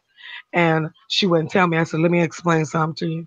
I'm going to call the police and I'm going to come over to this fool's house. And if my car's in the garage, I'm going to have them charge him with grand theft auto because that car shouldn't be there." She hurried up and drove that some bitch home. She beat me home. She beat me home. And so, you know, but it took her realizing on her own, he crazy and I need to get away. So, What did um, she when she how did she explain the way that he hit on her or whatever? Did she not think that she was worthy of it? Did he break her down that way? she tried to, um, Huberman, don't be, because everything that I have learned, everything that I have been through, has only made me who I am. I am not perfect by any means, but my kids are doing good. They're thriving. And yeah, there's some hiccups here and there with my girls, but my oldest is doing good. She's about to be married to a really great man who loves her and her son. My other daughter, she's going to school. She's trying to find her own. And my boys, my ex and I are co-parenting, and along with every coach in town, with every uh, my brother, uncle, male friends that I grew up with, some in the police, some out the police. They got so many people and so many male role models around them that they're doing good, and they know that because where we live and both their parents are, they can't do anything without us ever finding out about it. So they know they can't get in trouble. Period. And so we're doing good. It may be it's a sad part as far as how I was treated, but I had to learn to love myself. And not care what other people say. You know what I mean? Exactly. I learned that yes, I did what I did was wrong in the grand scheme of things, because it did hurt it did hurt my children. Um, their ex, I wanted to marry him. I wanted to marry him so bad, but he didn't want to marry me. You can't make a man love you. You can't make a man want to be with you. And I had to realize that. And not because I did anything wrong, it's because he just wanted to be free. He wanted to be free to do what he wanted to do. And he wanted to be able to do what he wanted to do. You go ahead and you do that, son. Right. You know. And so with my boys, yes, I will discuss that with them. Yes, I will tell them, okay, I know you like this girl, but keep in mind, if something jump off and she come back saying there's a baby, um, I'm not gonna say let's jump at the, go to the courthouse and let's jump the broom, because some girls are shady. Man, keep call it like it is. Some girls are shady. They may have not been with just him. They may have been with some others, and because he seemed like the good guy and the one that's gonna do right by her, oh, Right. and I put it on him. Mm-mm. After we hit Maury and find out if he is indeed the father, then right then and there, dude, what you gonna do? To be quite honest, you need to be in your child's life. So you made the baby. What you gonna do? Right. Okay, are you gonna marry her? You need to make it right. Okay, but if not, you better be a damn good co-parent. Yeah. You better be a darn good co-parent. You better have that baby more than she do. You know, but hopefully, prayerfully, in God's will, He will allow them to find good women, preferably black women. I said it, yes, I did, and have beautiful black babies Right. and have a beautiful black family filled with black love. And you know, mama be okay. Mama be okay. You know, it may not be in my cards to marry. You know, but I can't see God keeping something from me that's so strong in my heart. Right. So I think it's you're gonna hit it. I just think that, like you might have to, because I know you did mention that you're not willing to go outside of the, you know what I mean, outside of the I ain't trying to jump the fence. I like my black men. right, and I understand that, but Mhm. I know, so I might have to. I yeah, might have to go with the Dominican or or whatever. a black Cuban, you know. But we're willing to love you, and you love Mhm, them back. You know what I mhm. mean? Exactly, So don't don't exactly. don't I don't. won't, I won't throw it aside. Mm, But you know, if it happens and it happens, it happens. If it's something that just meshes, and no matter how you look at it, it was inevitable. It was mhm. God's plan. You can't refuse God's plan. Right. So Yeah. you might be somebody might have came up and you might have swept it away just because you're looking for the black man. I get that. Our black men are beautiful.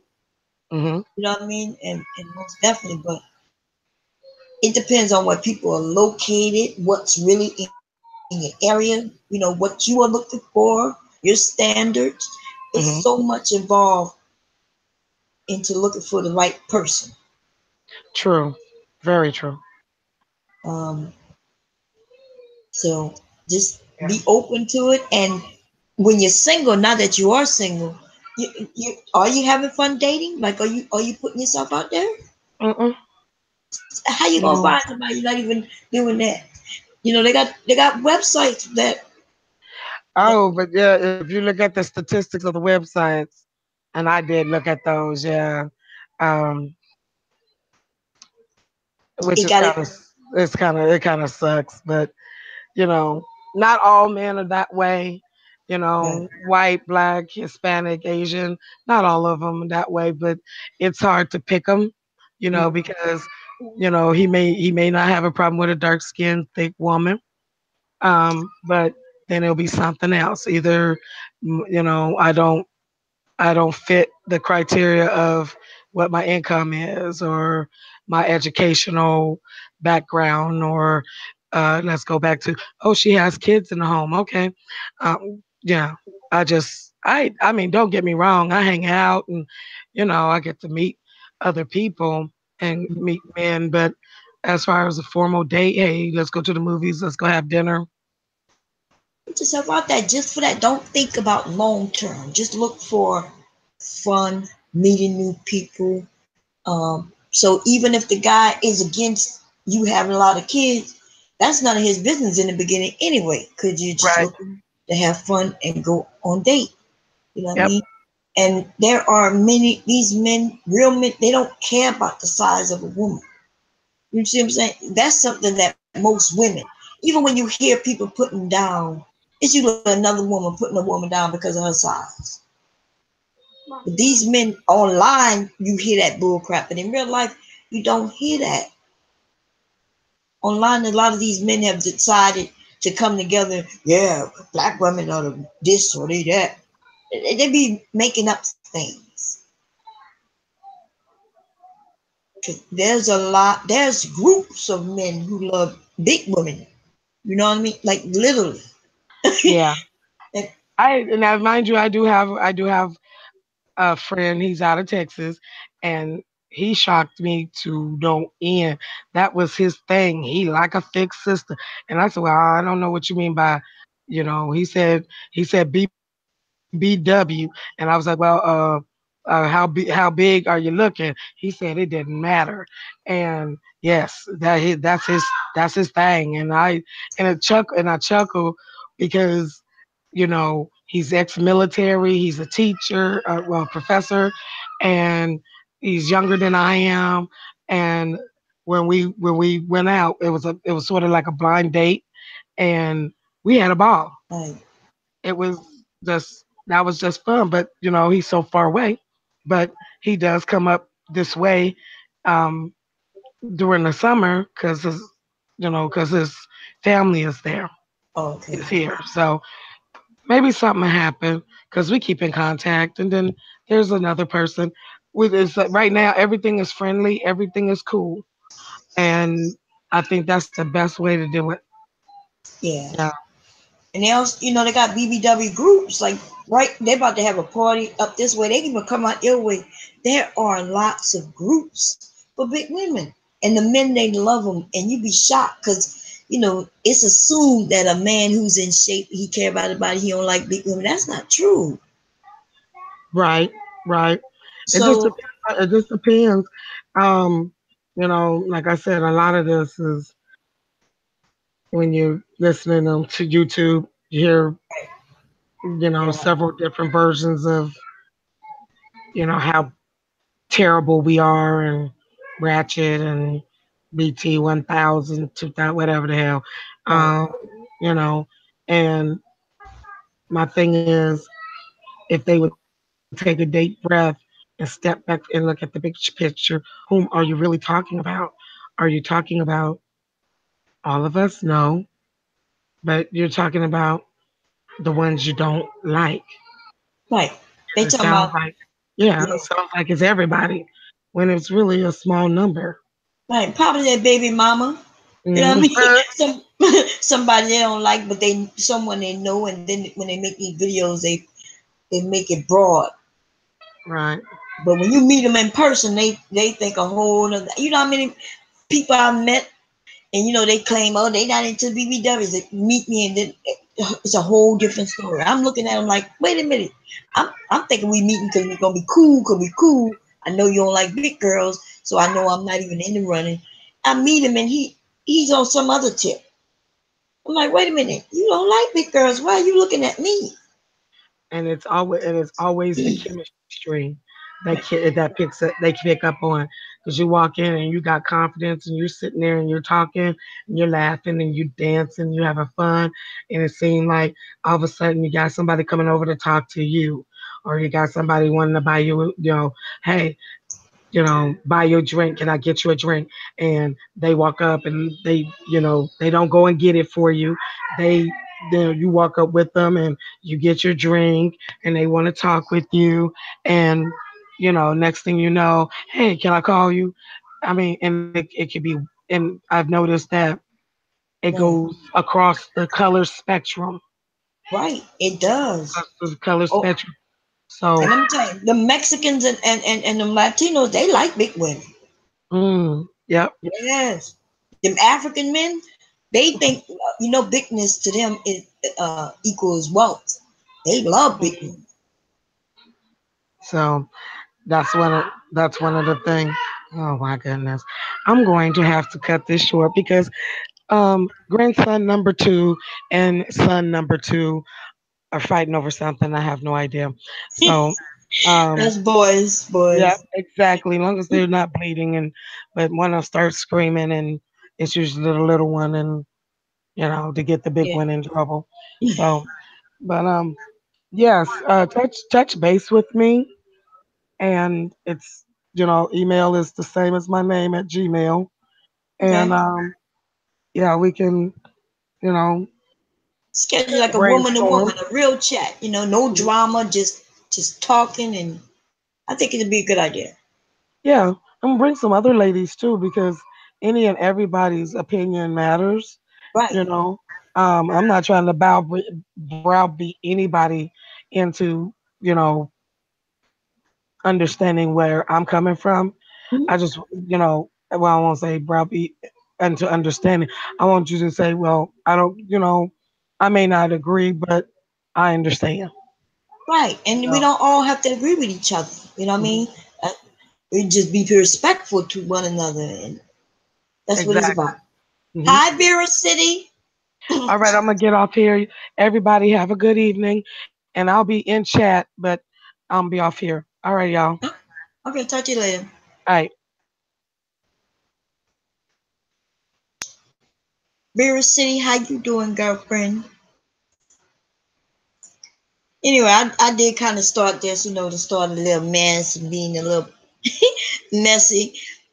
But the conversation, the thing that I don't like is that my live streams end up being very long, but the conversations are very good within the live stream. It may start off one way, end up another way. Um, so I'm going to start making them, shortening them. But anyway, so that was Black Swan. For those who don't know who that was Black Swan. She was in here gracing us with her stories. Let's see. Vera City say men love fertility. That's why. I don't know what that means exactly. What you mean fertility? You mean sex? Yeah, we were having a good discussion.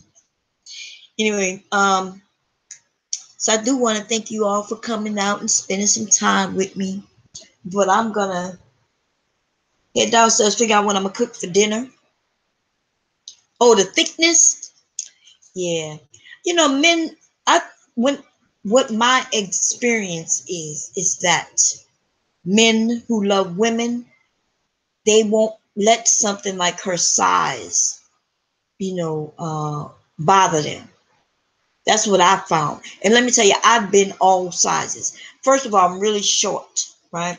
So, the way I'm built, like a kind of like an hourglass pear shape. Like I'm built all kinds of ways. I don't even know, to be honest. Okay, but I've been larger, and I've been really thin. You know what I mean? And even when I'm thin, I was large, and that's because of my height.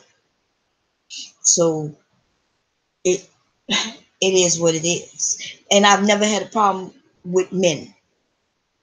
Um, not none. I've had men who they'll, out of their mouths online when they with other groups of men or whatever, they would say one thing, and it would shock me when we meet in person because I'm thinking to myself, wait a minute, but all I hear you say when you in the chat is this, that, and the third about big women, and here we are, and you looking at me like like I'm a pork chop, and you want to, you know, you want to put a little sauce on me and eat me up. Stop it. That's when I start holding men accountable. I feel like if you say something, then I'm gonna take you for your word, right? So if I see you online and all you do is downgrade black women or big women or whatever, then when we meet, then I'm a believe everything you said online. You're not gonna be able to talk me into some other shit just because we in private. That's what we need to do. We need to start holding these men accountable. If they say it, take their word for it.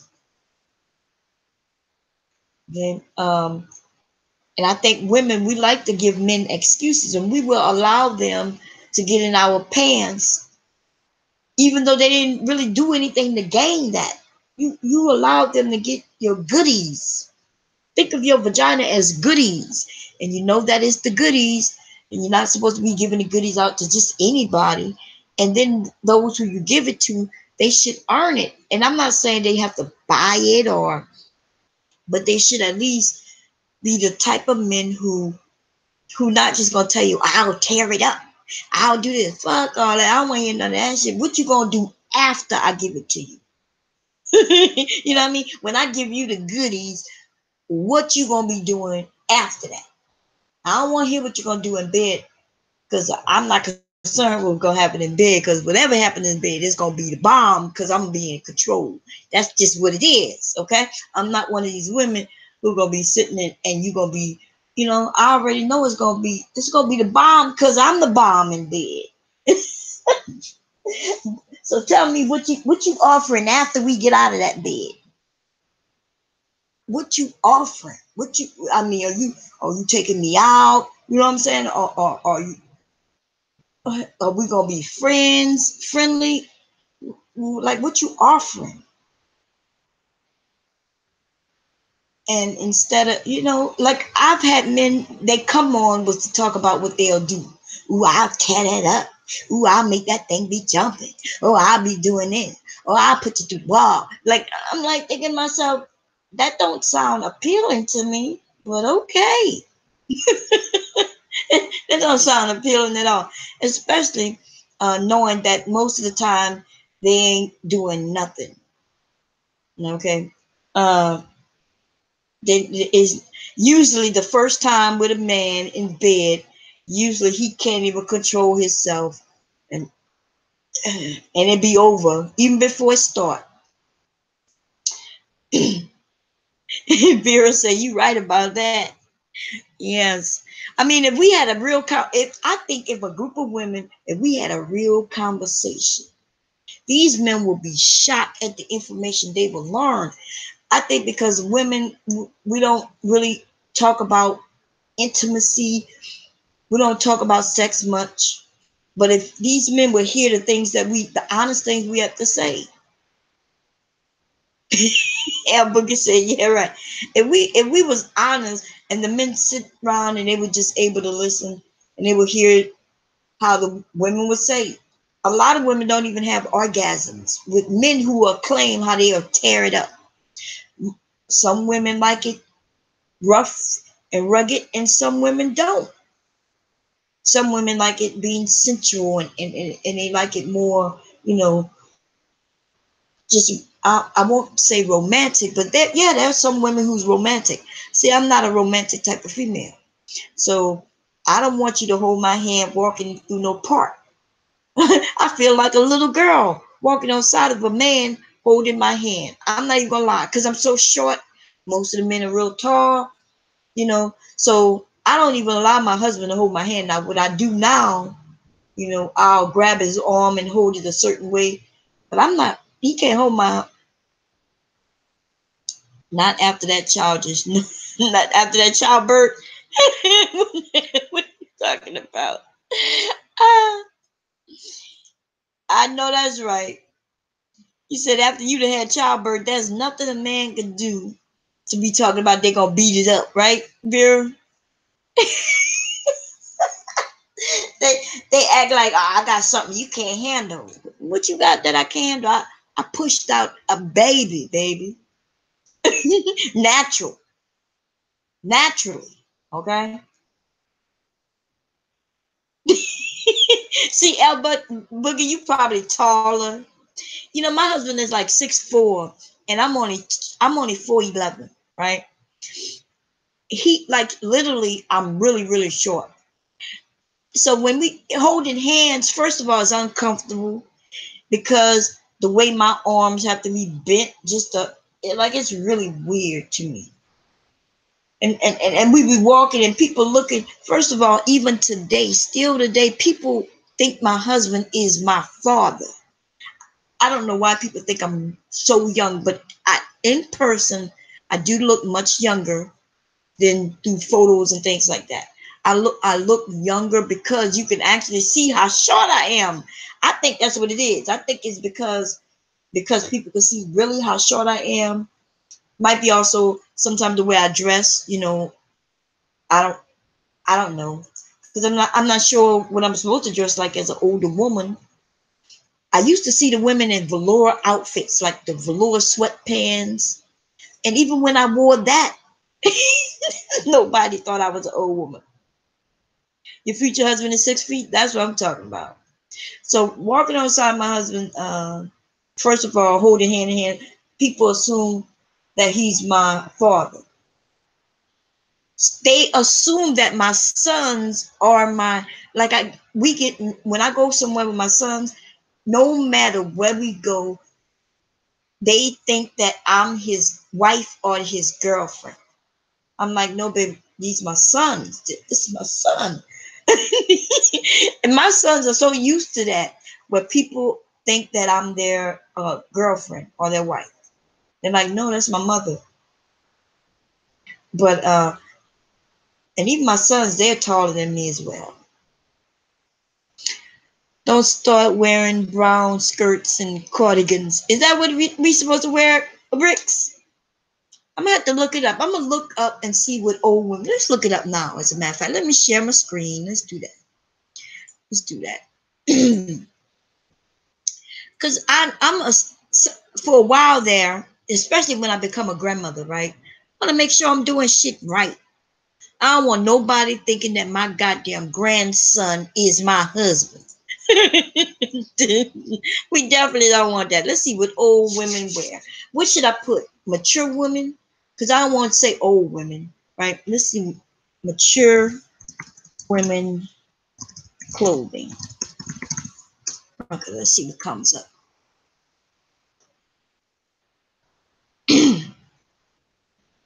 Mature women clothing. What the hell is this shit? Oh, wait, I think I see something that said middle age. Should I do senior women's or middle age? I'm middle age. I guess I'm about to be 50 in a couple of years. So let's do middle age. Okay. Now, let's look at this outfit. This dress. I have this dress. But on me, this dress don't look like this. On me, I look kind of nice in this dress. Probably a little too sexy, maybe. Um, yeah. Okay, so I got something like this. That's no big deal. Let's see what else they got.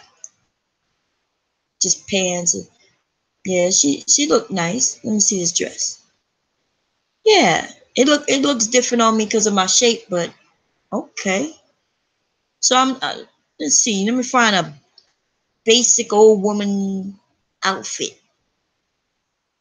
This says for older women. Let's see what that look like. Now we're not gonna be wearing that. Maybe this. Okay, I could do with that. That's not a problem. Actually, I had on a dress like that, but it's gray and it's longer on me, and people it's sexy. It's because of my body shape. I don't know what the hell this shit is though. I'm not wearing that. Okay, let's see what else. Let's see what this grandma. I heard that she's fiery, right? I heard that they like the way she dressed. Let's see what she got on. She let's see what she be doing. I I think she looked like she just do more accessories than anything, right? Big ass glasses and which I don't have no problem with. I don't see nothing that say middle age clothing for real. But let's find something for the um. Let me go back. Women over. No, we gotta get. We don't want that. Senior women. Let's see what that look like. Some of this shit I can never wear. Like I can never. I think it's that like that outfit. What her name? The one who was running for president. She would wear some shit like this. See, I can't. I'm not gonna wear no shit like this. I'm sorry. It looks good on this woman. That shit would not look good on me. Okay. First of all, no, we're not gonna be doing it. I like this. It's kind of hot. Sweatpants look like she got on. I think it's hot. So for you ladies, y'all tell me. Somebody had the nerve to say she don't look like she dressed. I don't know what she said. Sasha Ray had something to say about me last week. She was like, it's not like she's the bomb. It's not like she got the best of this and the best of that. I'm thinking to myself, but bitch, you don't have nothing. So I don't have no idea what you're talking about. I purchased my clothes. You know what I mean? I'm not really into clothing. I'm not into no brand names. Like I don't go out and spend no $1,000 on no dress just because it's made by someone. And in the same fucking breath, there's no man who's turning away from me because I don't have on a name brand dress. Nobody's saying, let me see if those red bottoms. No man even care about any of that. In fact, I could put on a brown paper bag and walk outside, sweetheart, and the men, everybody would take notice. First of all, because I would look like an idiot with a brown bag on, and then the debate will come. Well, uh, you know, well, she's nice looking. I don't know. Let's see. With these women, so I don't know. You know, if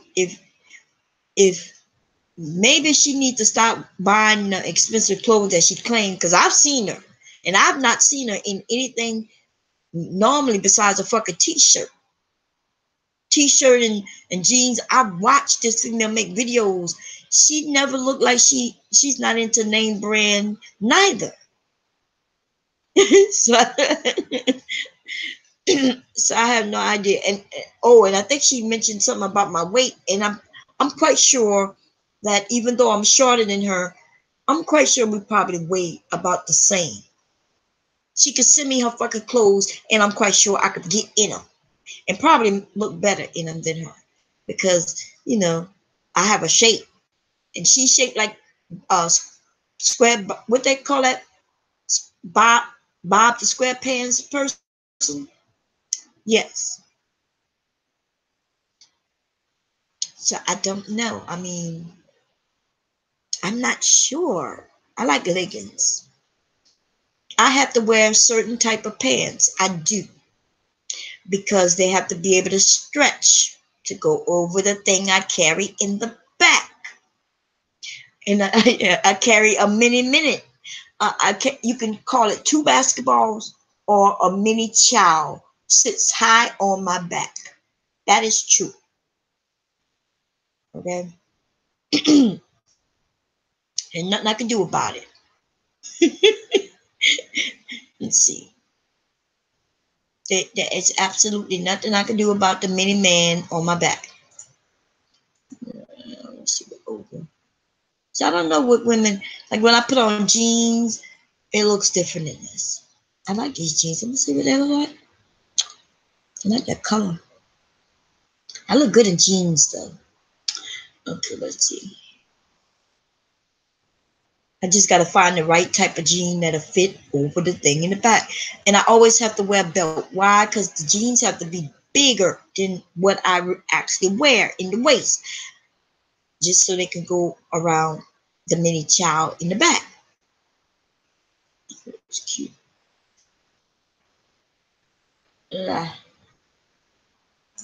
This look like some shit that I used to wear when I was a kid with the shoulder pads in. I've even had this hairstyle before. It's like in the 80s.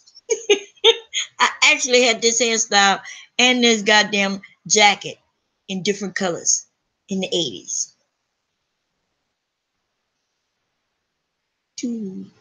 Anyway, let's stop sharing this and go back to what we was talking about. Hang on. This chat. So Vera, are you a fashionist? Can you help me with the fashion? She said the junk in the top. Yes, girl.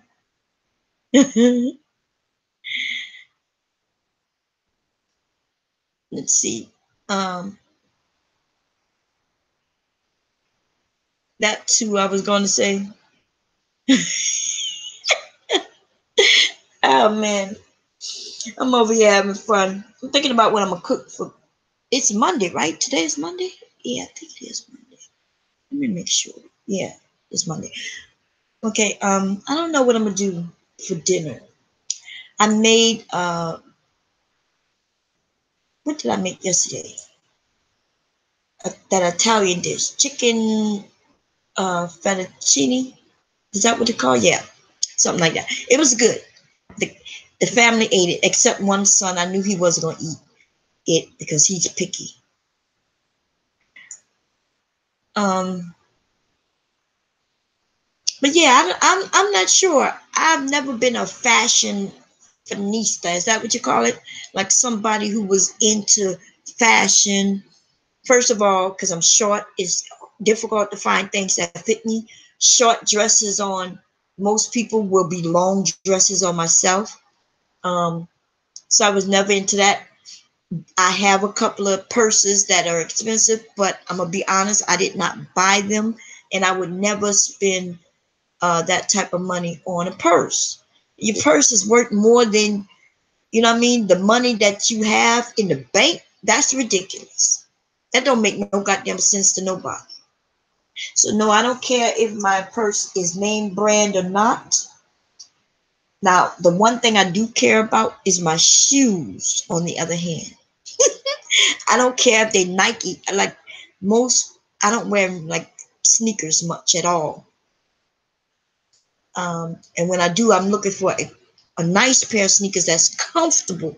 I don't care about wearing Nikes because, first of all, they don't make them very comfortable and they're expensive. See, the sneakers I wear, I be shocked when the black people don't be knowing the shoes. I'm like, well, white people know these shoes, and they're not cheap.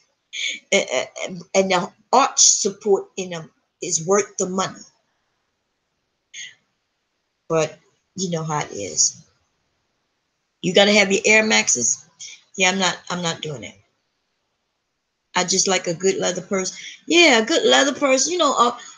And to me, it's all about what I'm wearing, right? I want my purse to match my shoes or my dress, some kind of way like that, or the hat, and I'm good. I switch out purses so much, it don't even matter. You know what I mean? It really doesn't matter. That's how I put together my outfits. Usually my shoes and purse, everything just kind of match some kind of way. So I don't care if the purse is very expensive. It's just a purse. It's just there to carry some shit. Yeah, something that lasts. What? But we not into that anymore, Vera. Like in El Boogie, this generation is very. How should I say it? They purchase things that is very throwaway. Like it doesn't stand the test of time, and they will spend good money.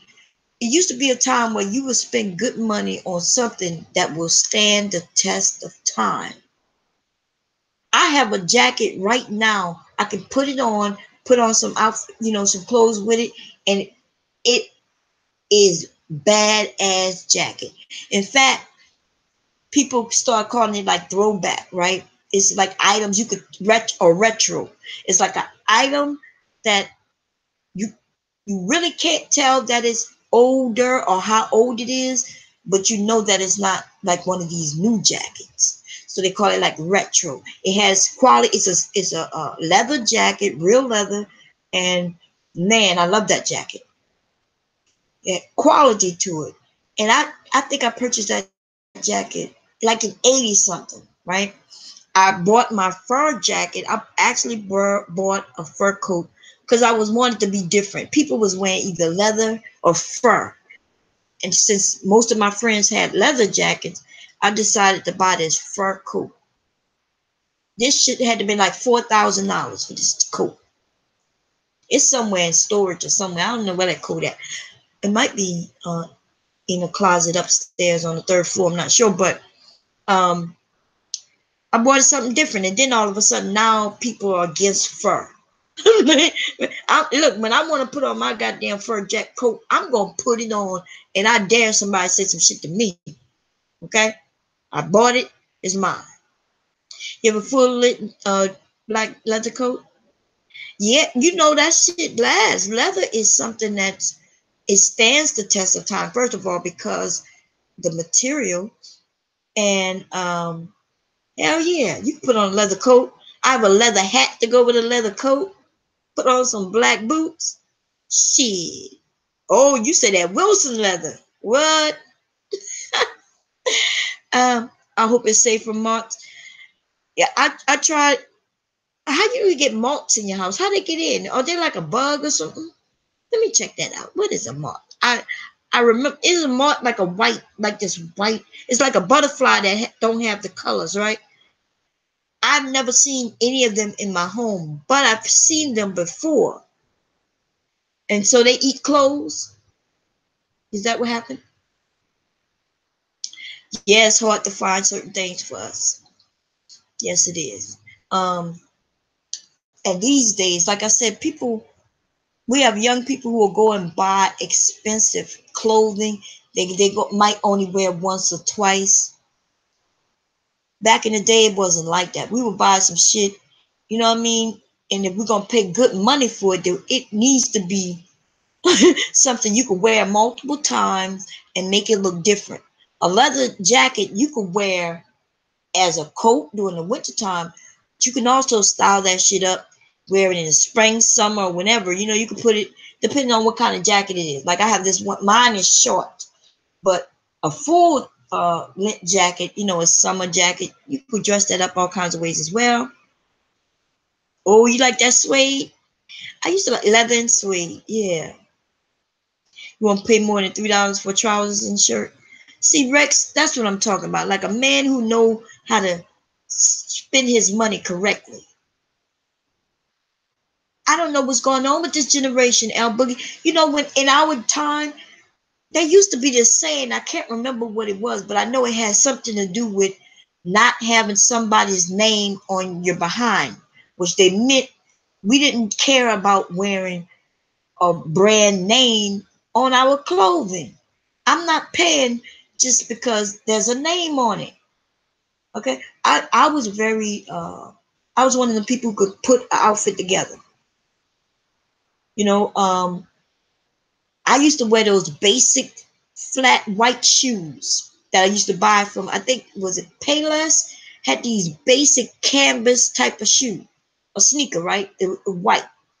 And I would go and design that shit. You know, I had a friend who could draw because I can't draw work shit. And I would tell him what I want on the shoes. The shoes was only like $3.99 or something like that. So that means I was able to purchase multiple shoes. And every time I got a chance to get my friend to draw whatever I wanted on them, and I would go and paint it the colors I want, make my own fashion. That's what we did back then. For Vera, I know. I don't want to spend more than $5 for a shirt, like a T-shirt. You could, so they got Five Below. You go to Five Below, you know they got a lot of little T-shirts with a lot of little sayings on it. I'm not spending no $5 for nobody's T-shirt. I could get a T-shirt, and if there's something on that $40 T-shirt that I want placed on there, I will print that shit out myself and iron it on. I'm not buying no T-shirt for $40. You can buy a pack of T-shirts for $40 and still be able to probably buy a pair of jeans. We're not gonna do that. Polo shirts are still, well, polo here, because I think I I've seen polo shirts in that warehouse. I forget the name of that store. What's the name of it? Certain warehouse. And that's where the Baby Fat and the Polo and all those brands that they used to be big, they're in that warehouse where you could go and buy that shit for like $10, $9.99. You know what I mean? So I don't know. Yeah, well, I know at Five Below they got all types. You gonna pay $35 for a T-shirt? A T-shirt? No, no, no, no, no. I spend $35 on a dress. I'll spend $35 even maybe on a pair of pants or jeans. You know, I'm not spending no hundred. I'm not buying no $100 pair of jeans. Now the good thing about jeans though, in our day, you could wear your jeans. I remember, I only had two pair of jeans. Every day I would switch between those two pair of jeans when I wore jeans, but I was mostly into dresses and skirts. Um, like I said, because I'm so short, it was difficult finding, stuff to fit me. But I'm not. I just can't do it. And I know people will sit here and say, "Oh, Bomb cheap." Well, Bomb still dresses. She still don't have no problem, with friends or men looking at her. And like, I don't understand. Are the jeans supposed to make me look like you a labor whore? Oh, you was a labor whore in your teens? Girl, no. Mm-mm, mm-mm. I taught my kids the value of their dollar.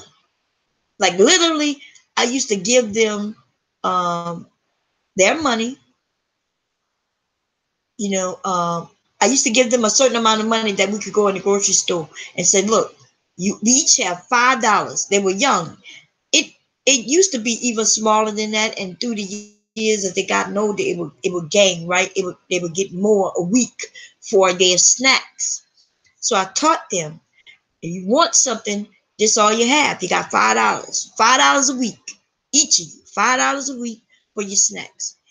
And so I taught them the value of their dollar. They was able to get $5 for a week is not a lot of money. But I taught them how to make that work. Then when they got older, where it became a little more, but not much more, I think the highest I went was $7 a week. Now $7 times four, what that is, 40, that's $28 for a kid just for snacks for a month.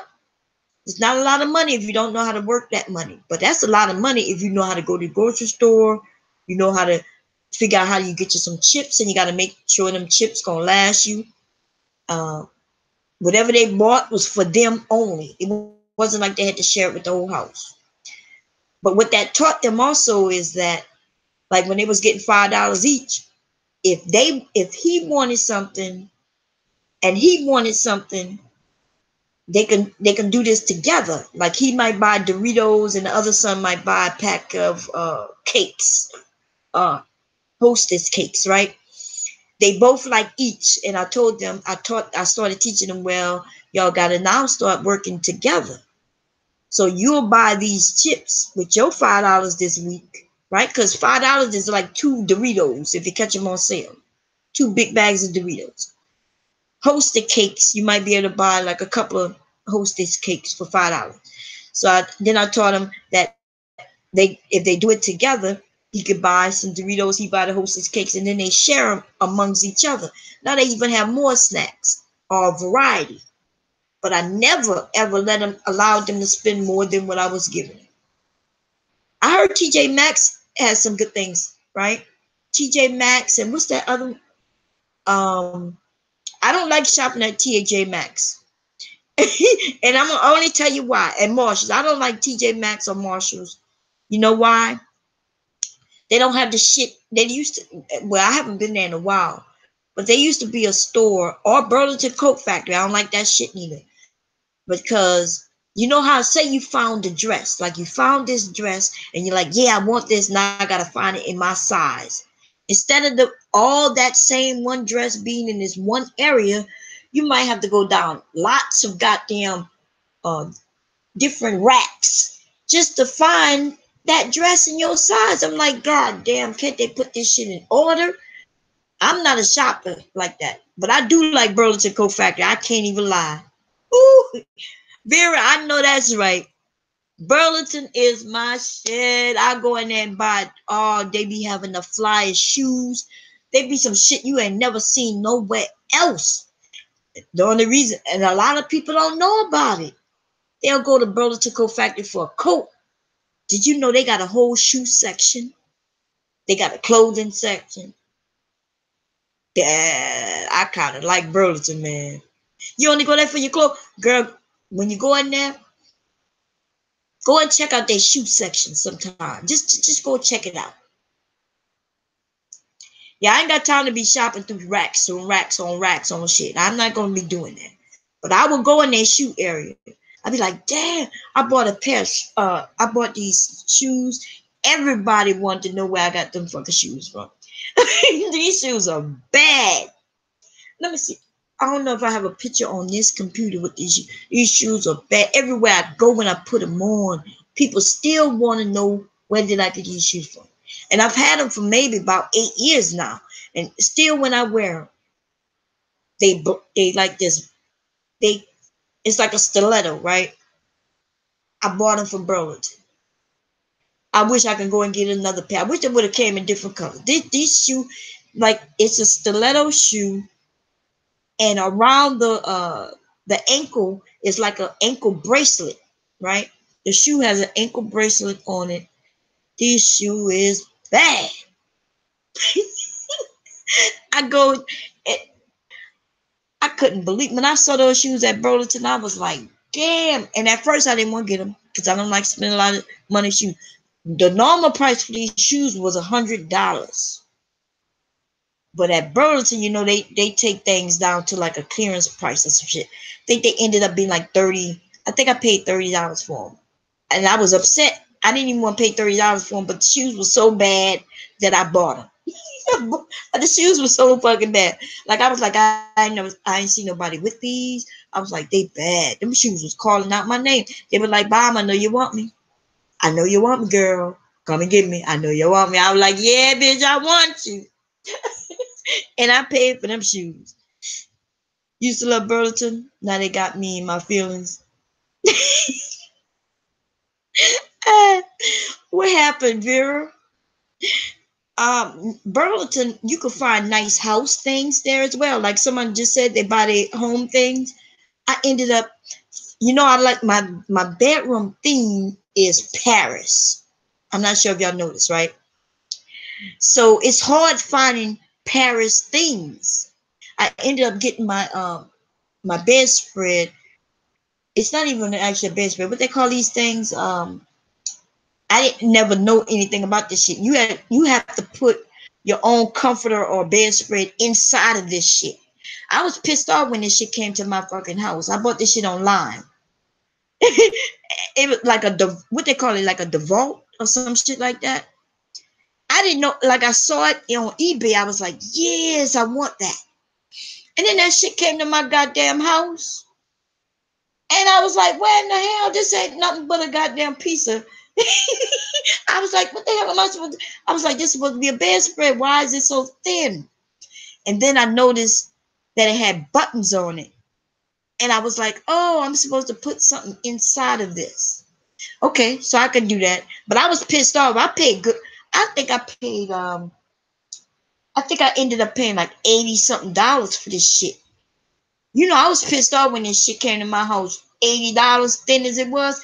You know, I could actually go get this material and make this shit myself. What is called duvet, duvet is a VAY. If that was an R, that would be Ray. So duvet, is that? Am I saying it right? Okay. Let me just say this. I was pissed. I was so goddamn pissed. I was like, I wanted to blame the goddamn post office. I, I was angry. I just wanted to lash out at anybody. I was like, what the hell is this?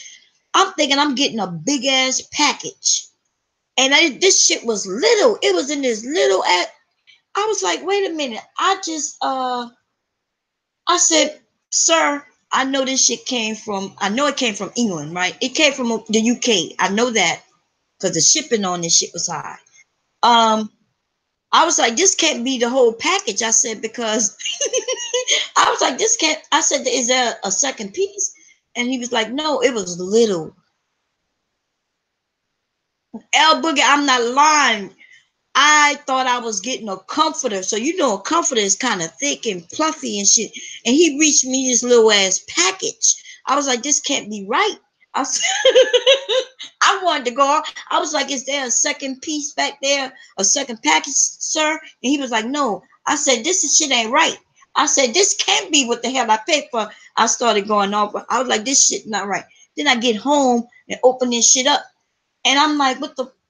So it had my pillowcases. It had I think it had the sheets, and then this damn duvet, duvet, whatever. And I was like, what the? I know I ain't paying no $60 for this bullshit. I could go to Kmart and get a much thicker ass. I was pissed. Now it still look cute, and I even put it on my bed. I put it on my bed, and I was like, I was still pissed. I'm like, this shit need to be thicker. We can't be. This shit not gonna cover us. It's not gonna keep me warm at night. Yeah, it was packaged just like sheets. Yes, I was upset. I was like, it's cute though. I was like, but no, I'm sending this shit back. I went on eBay and gave them a bad review. I was like, bitch, you told me. I said, y'all made me think I was getting me a goddamn comforter. What the hell is this Duval shit? What does that even mean? And I gave him a bad review. Duvet. Okay. Well, anyway, listen, don't be trying to correct me, baby. Now I'm kidding. You know, I was pissed and in my feelings, L Boogie, because I don't like spending a lot of money. So when I spend it, let me tell you, I did my research online. I'm cheap. Okay. I found it, I liked it. But instead of me just buying it, I started researching all over the internet. I was like, can I get this shit cheaper? Can it be cheaper? Can I find it cheaper? I looked everywhere. I even wanted to do eBay where you wait. You know how you gotta wait to bid on shit, hoping that I could get it even cheaper. But then they wanted me to pay the shipping. I could have bought this shit for $1, and then they wanted me to pay like $80 on the shipping. Y'all ever seen that shit on eBay? The item costs $1.99, but the shipping costs $80. Like, where in the hell are you shipping from that costs $80? I'm like, I tried to win that shit on one of them, where it was 99 cents and the shipping was like $30, but still. Anyway, I just bent over and bought it. But then when I found that I put something in it, I kept it. Let's see. You like Kohl's? Do Kohl's keep their stuff in order though? See, I have a problem with the things being in order. Let me see if I can find that video of my bedroom set. Let me see. I might have it on here. Pictures and video. Not sure if I do. Do family. It was gonna be under.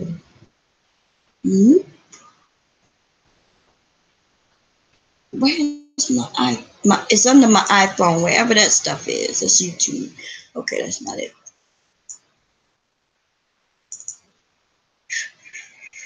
Yeah, here we go. Okay.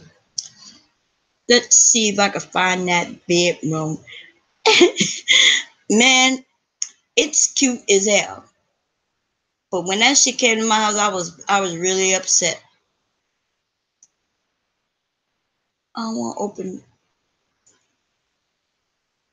Wait, I'm gonna have to not share, cause y'all, I don't want y'all seeing all my, y'all be talking about bomb shouldn't have showed that. Yeah, let me stop sharing this shit for a minute. Cause I already know some people are watching just waiting to report. They will report anything. Let me see if I can look through here. Kohl's, I've been to Kohl's probably twice. And what I didn't really shop too much around there. I really look around, and if I see all the clothing like on the racks the right way, then I may go and shop. But if I walk in the store and it look like shit just not in the way, but I thought Kohl's had an order to it though, right? Am I right? Let me see what you had to say.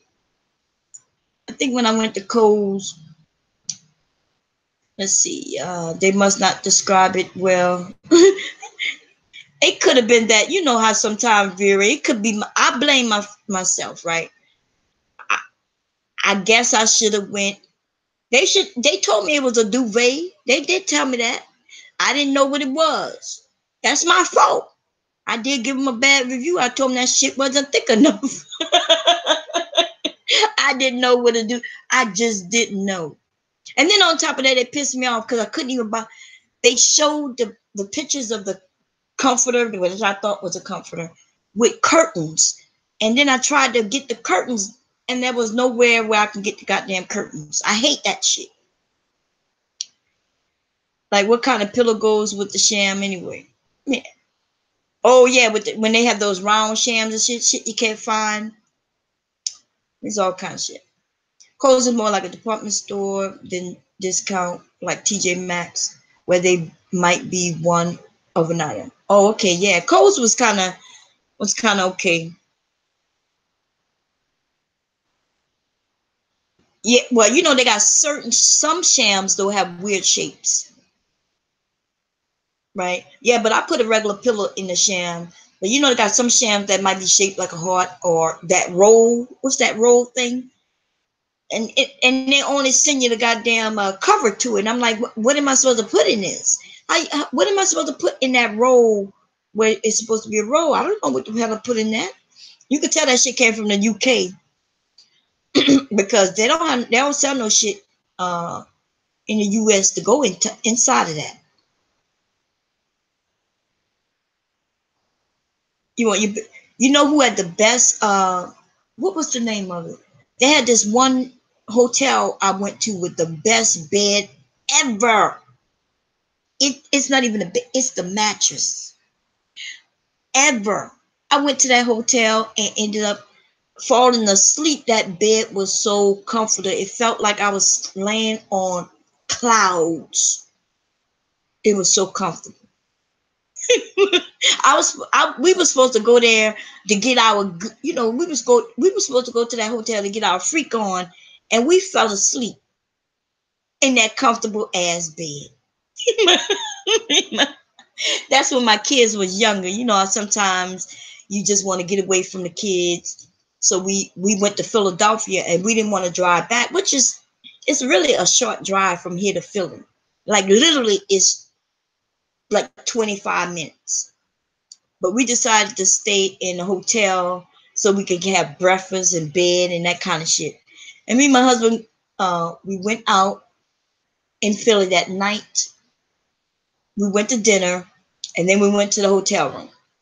Um, I think it was, I can't, it was something with a courtyard, I believe. Maybe Marriott Courtyard or some shit like that.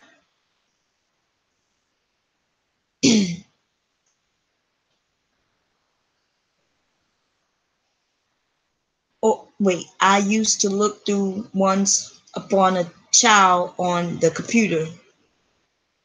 Love the Jenny Lennon. I'm not sure anyone do Once Upon a Child. What's that? Once Upon a Child. Not sure what that is. But anyway, yes, that mattress. I wanted to know what type of mattress that was. They even, in fact, they advertised this bed because right there in the courtyard they had a bed there, and they was claiming that their beds were so comfortable. Oh, it's like Jenny Lynn Cribs. Let me see what that is. I'm gonna look it up. Just copy and paste that. Paste and search. Is it a crib? Are you talking about, is it linen? What is a crib? Wow, look at that shit right there. That's a, look at that. Jenny Lynn 3-in-1 convertible crib. They call it the Da Vinci baby. These things are expensive. I don't even remember where I got the cribs for my sons. Where did I get the crib from? I didn't buy it. I don't remember buying no crib. I honestly, I must have gotten that shit from like a family member or somebody. Let's see what's going on.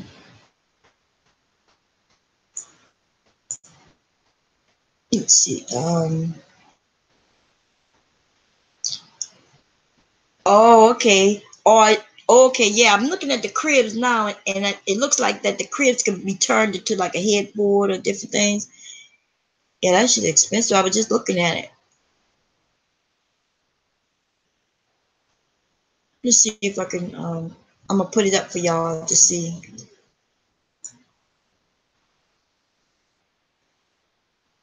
Share the screen. There we go. What did I do with it? Like this one, and they got one called Da Vinci. So it looks like, I guess the cribs kind of turn into a bed up until adulthood, because this one part becomes of the actual headboard, right? $200 for a crib. That's not that bad, right? I don't know. And I had a nice crib too. I don't know where I got that crib from. Um, it was a nice crib. It was similar to this, and one side you could put down, which I found out was very dangerous. They ended up recalling a lot of those cribs. And then they were saying that baby heads can get stuck in the middle. All kinds of shit was going on back then. Yeah, that's cute. But I ain't planning on having no babies. We're not gonna be talking about no baby cribs. Let's see what else. We're not gonna be talking about no goddamn babies up in here until I have my grandkids. Now that's when I have my grandkids. That's gonna be something different. Mm-mm. It's just,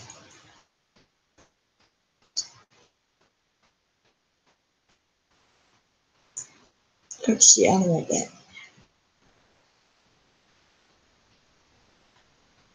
What was it? I saw furniture. Here we go. The Lynn.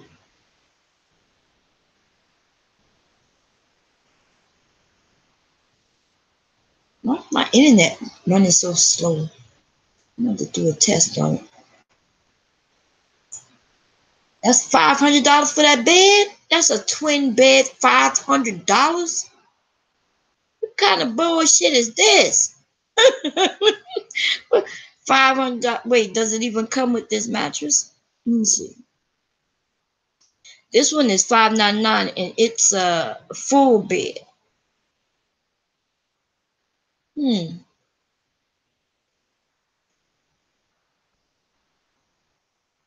Wait, that's the one. God, this thing right here costs $1,000. Regular price $999 for this little ass thing. I could get a whole bedroom set for $1,000, which the bedroom set won't include the mattress, but it will include like a headboard and a dresser and a chest. You can get a whole goddamn bedroom set for $1,000, and they want to sell this one little chest for $1,000. We're gonna bypass that bullshit, okay? Yeah, we're gonna have to look at this little ass. This thing is $300. This is an end table, a nightstand. Yeah, up to the no. Look, I ain't even gonna lie. This is some bullshit you might get from out of Goodwill. See, I don't know where this company is, but I've seen this shit in like Goodwill store, and I wouldn't have even bought it even there, cause it's not my style. But it's not. But I definitely wouldn't buy it for $300. Okay, we're just not gonna be doing that.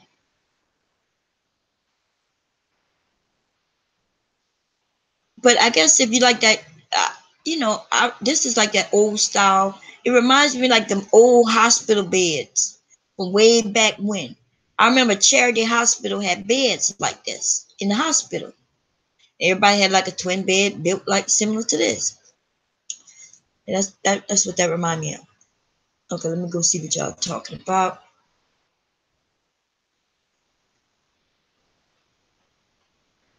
Yeah, that shit high. That shit high. You said that's cheap? Woo! Oh, bras. Yeah, let's talk about bras. What do you get your bras from Victoria's Secrets? Victoria's Secrets have some. Have I ever purchased a bra from Victoria's Secrets? See, I used to be a Fredericks of Hollywood type of woman because Fredericks never went big enough for me back then. But I had a reduction years ago, so my boobies are smaller than they used to be. So now I can fit like in a C, right?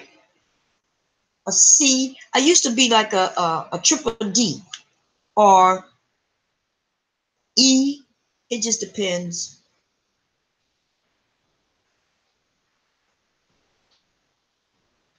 I would get my bra for Walmart. I'm gonna be honest. Now I have to be honest. You know, I get my bras from Walmart. Now, if I want the sexy, then I go to Fredericks of Hollywood. I used to go to Fredericks of Hollywood. I haven't been there in a minute. I because there's no Fredericks of Hollywood nearby here. I have to go all the way to PA. Not even I have to go to PA. Are they comfortable? Cause them Walmart bras be comfortable for a minute, but they don't last very long though. You a double D? Yeah, that's what I mean. Like when my boobies was bigger, I couldn't even think about Victoria's Secrets. I couldn't even wear them. But Victoria's Secrets I think have changed since back then. I think they added more sizes, right? In the cup size and things like that. But I remember one time they didn't go past like a 34C or something like that, maybe a D. I used to be like a triple D. Like they used to be much fuller.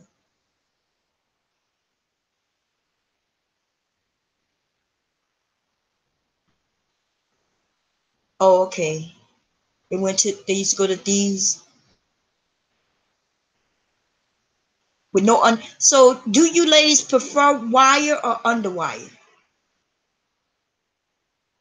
Because I the underwire, the only thing I don't like about them is that they tend to start coming out after a while, right? And start poking you and shit. My best bra that I ever had, I remember I had this one bra years ago. I loved this bra. Loved it. I didn't want to get rid of that bra, even though that goddamn wire was poking me right between my bosoms. Fucking wire. That goddamn wire would poke me right between to where I had a dark mark there because it was, but I wouldn't get rid of that bra. I didn't want to get rid of that. It made my boobies sit up so pretty. They were sitting up so pretty, shrink.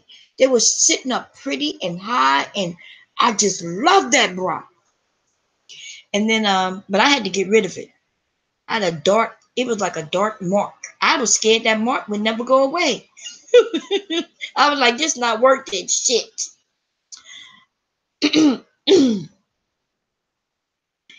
Yeah. The underwire bra kind of lift them up and make them look nice and pretty, and they just be looking so beautiful. But I also started finding like I have a nice sports bra, and this sports bra lift them up. Some sports bra, I thought the sports bra is supposed to hold them down, but this sports bra actually lifts them up for me, and keep them in place.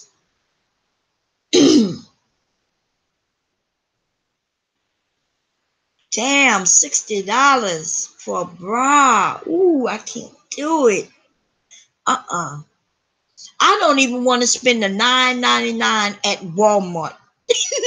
The bra would be like $9.99. I'd be like, damn, I don't want to spend that. Like cause mainly though, because I know that bra is not gonna last that long. So the bra lasts, it does its job for a minute, but then eventually it doesn't do its job anymore. I think it stretches out to where it's no longer fitting like it does in the beginning. So, but I'm not spending no $30 on a bra. But in the past, when they were much bigger, I had to. I had to spend all that money. I couldn't wait. When I had that reduction, I was like, oh shit, I can get these cheap bras now.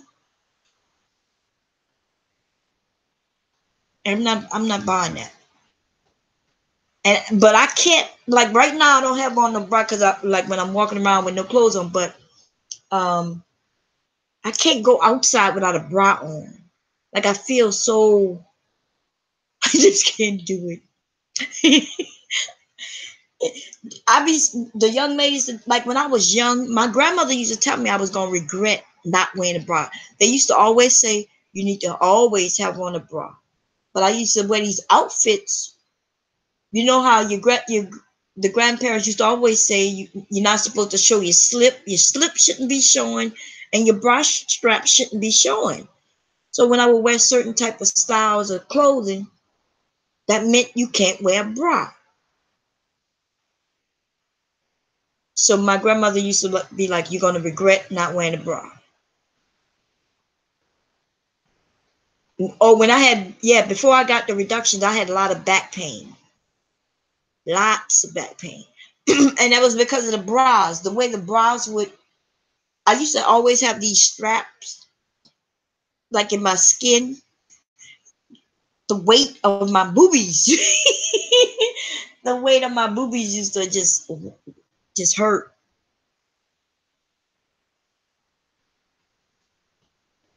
How much those are from Target? The Madame Louise, is that how you say it? Madame Moselle from Target, the same one over and over. Oh, you buy them in bulk. Okay. I know. Vera, they took away slips. I remember, like, I was just maybe about 30 years old. I worked for this company, and this young lady, 30, I was 30. And so there was young ladies who was younger than I was. And I went to work, I had on this outfit, and you could see my slip. The reason you wear a slip is so you can't see through the clothes, right? They won't see your underwear and things like that. And this young female told me, we don't wear slips no more. Nobody wears slips. She made me feel old at 30 based on that what she was telling me. And I'm thinking to myself, y'all, we don't wear slips no more? She was like, we don't wear slips no more. And I was like, we don't? So I believed her. I was like, okay, I'm not gonna, I guess I won't wear a slip no more. Now I'm not gonna lie, I look better with a slip. Because you could get some shit that'll tuck you in, and make everything look smooth in certain areas. Slips used to do that. But they don't sell slips no more, but they sell those goddamn, what they call them things that you put on and tuck your tummy all in and shit. and be pushing up all your shit. Like, they wear those now. And you what is those things you put around your waist to make your waist smaller? Um the waist trainers. One of my cousins died wearing that waist trainer. She died last year. Wait, this is their year. She died last month last year. Waist trainers killed her. Young ladies, y'all, we got to be careful the things that we do. You So based on the autopsy, and she was only, how old was she? Because she's young. She's like my sister age. So she's like 30. She was 30 years old. I think she was 28. She was 28. She would have been 30 this year. My sister just turned 30. She was 28 years old and died. The corset, yeah, but it was the waist trainer, yeah. Now, based on from what I've learned is that she was wearing them a lot, and she was trying to train her waist. She ended up puncturing some organs, pushing them up too high and shit like that. She looked good, but she died. She didn't even reach 30 years old.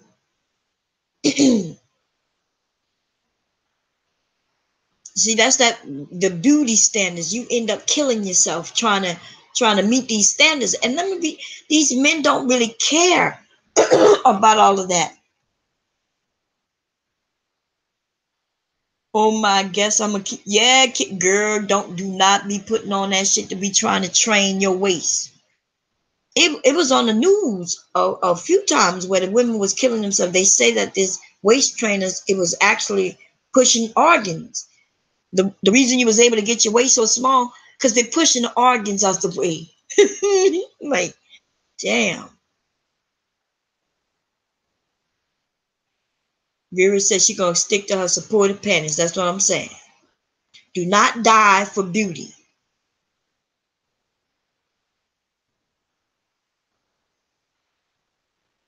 And I don't even understand. Like, it make them look good, I guess. And you know what else?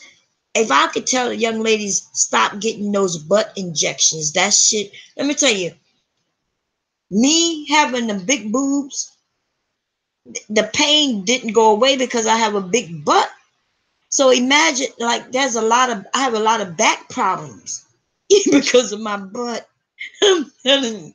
And when I say I have a big butt, I know some of y'all probably, I'm telling you, it's natural. I never got no injection, none of that. It's 56 inches around. When I was larger, it was larger. I am a short little female with 50. My butt is rounder than I am tall. Okay. and and it's just too much. It's too much. It's just way too much.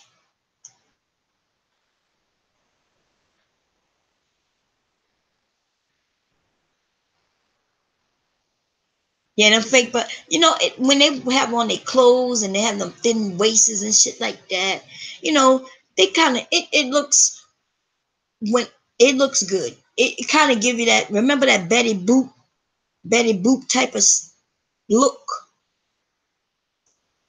That's what it reminds me of. Especially, it depends on how her top is. If she have this nice full top, this thin waist, and that bottom, that's what it reminds me of. But in reality, though, once they take off the clothes, and then they don't know what the consequences are of that shit. Remember the one female who was a singer who just had to have her implants. Actually, I don't know if she had implants or what. She had to have it removed. Michelle, what her name? Michelle K. Michelle something. Oh, with the chicken legs, yeah, that do look bad. Now, see, I think that, see, mine is natural, so everything goes the way it should go. And it looks weird from the. It depends on what I'm wearing, and it kind of, and it's high on my back. Yeah, K Michelle. Okay, I said Michelle K. Huh? Yeah, K Michelle. She had to have hers removed. Now, they got some people who know that they're gonna have some major problems. Some of them had cement put in their butts. When she ended up getting that stuff in her butt, it wasn't they wasn't doing real fat. They I think they was injecting shit. And they said she almost died. That she was having real complications. Putting all that bullshit in your body just for vanity? No. I'll take some shit out. Used to have implants. She gotta pay like, wow, what? She gotta pay like 100 to 200 a month for a year. Oh, okay, to pay for them. But you talking about butt implants? You know what's worse? See, these wealthy people are getting this stuff. They can afford it.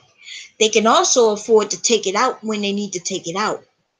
But they don't tell you, though, if something goes wrong, most doctors don't want to touch you because they feel like they're going to be sued if something happens.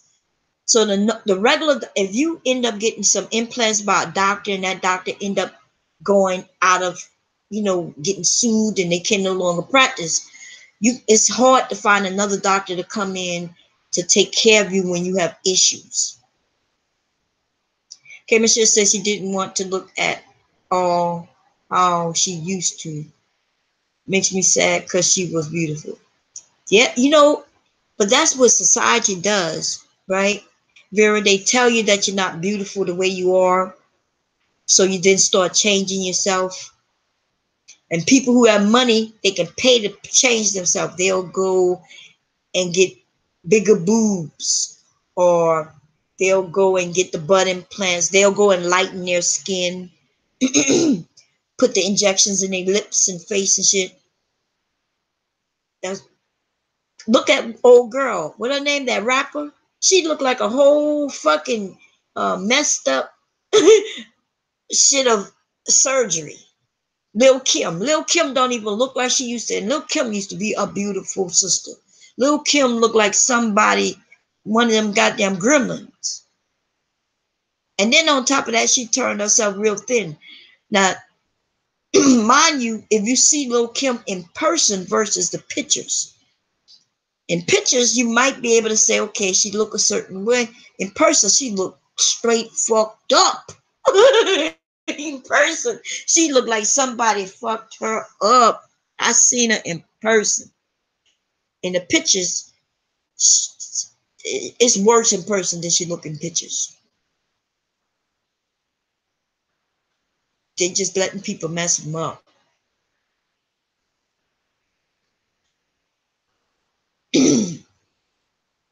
And I was thinking for a moment of getting, because I could have gotten I didn't know, when I got my breast done, right? The doctor, you know how when the doctors, they want to make as much money as they can. So I got this reduction, and they were talking about, well, we could put an implant in, which is dumb as shit, right? I'm getting them reduced, but he was talking about, well, you could get it like an implant in to make them different shapes. I was like, look, I just don't want them as big.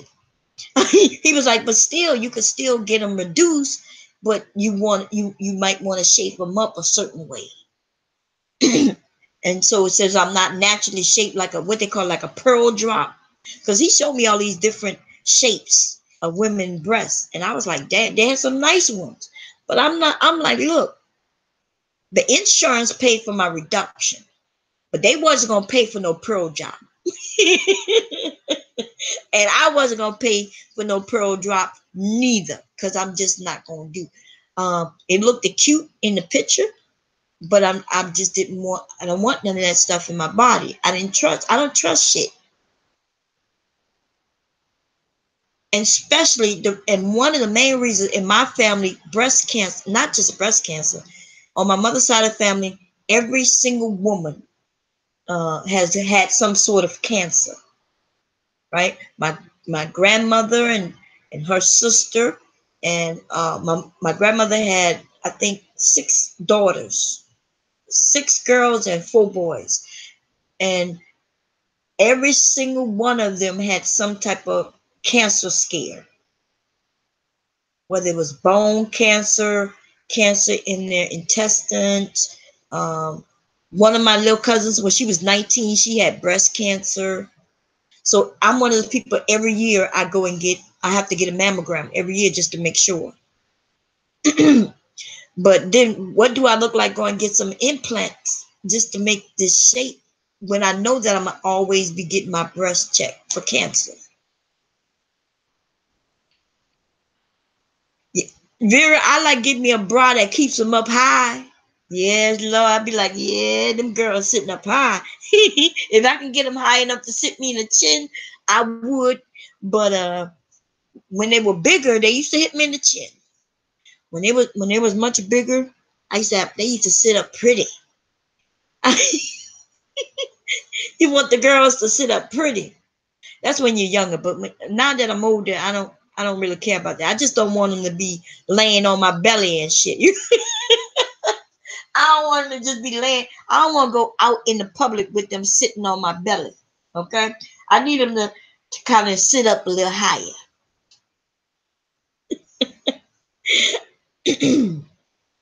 Or it runs strong in your family too. Yeah. Sorry to hear about that. Because cancer is nothing to joke about. Yeah, you want them to be perky. I like I want them to be perky, and I don't know what it is. We as women, we just want to keep things right. You miss your old boobies? I kind of miss them sometimes. I be like, they just used to just be so perky, but they were hurting. My back, my back was bad. It was bad. It was the bras. Now that I think about it, like talking to you all, it could have been mainly because I didn't have a good bra supporting.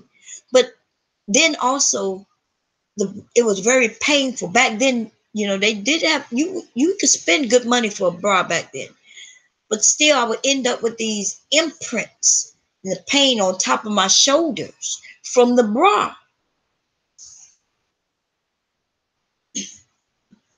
Now I heard that they have better bras. They have bras with padding in that area now for the ladies. Um, I didn't even have the knowledge that we have today. The knowledge we have today where we could find a place that has specialty bras. I've never heard of a place that sold specialty bras back then.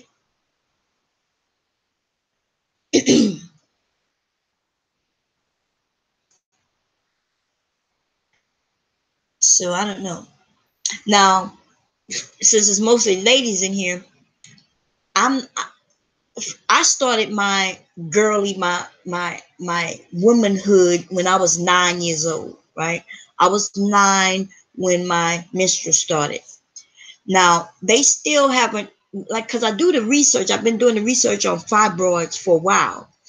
Once I found out I had fibroids, by the time we realized I had fibroids, at least to where somebody told me what they were, it was too late. They had gotten so big. I ended up having 3 very large fibroids, like the size of a the smallest one was the size of a baseball, and the 2 larger ones was the size of a they said like a cantaloupe. So, ladies, this is what I'm going to tell you, right? It doesn't matter how old you are. Go and make sure if you have any problems with your menstrual cycles, like if you heavy bleeding and things like that, go to a doctor and get checked. Okay. Wait, Bomb, did you get a lift along with your reduction? I didn't get a lift because when I ended up getting the reduction, I didn't need a lift at the time. And they did ask me, it would have been covered. The lift. Now I kind of wish I had gotten a lift, but I didn't need it then. Oh, she got it. She got a reduction. Now yeah. Now I kind of wish that I had gotten a lift, but then I didn't need a lift. And so I had the reduction years ago in 03. I ended up getting a reduction in 03. Yes. So how many years is that? That's like 15 years ago. So yeah. You was 18 when you started your menstrual cycle? Wait, maybe you asked. Wait, let me make sure. Wait. Wow. Oh, when you wait, you was 18. Wait, Shrink said 10. You was 18?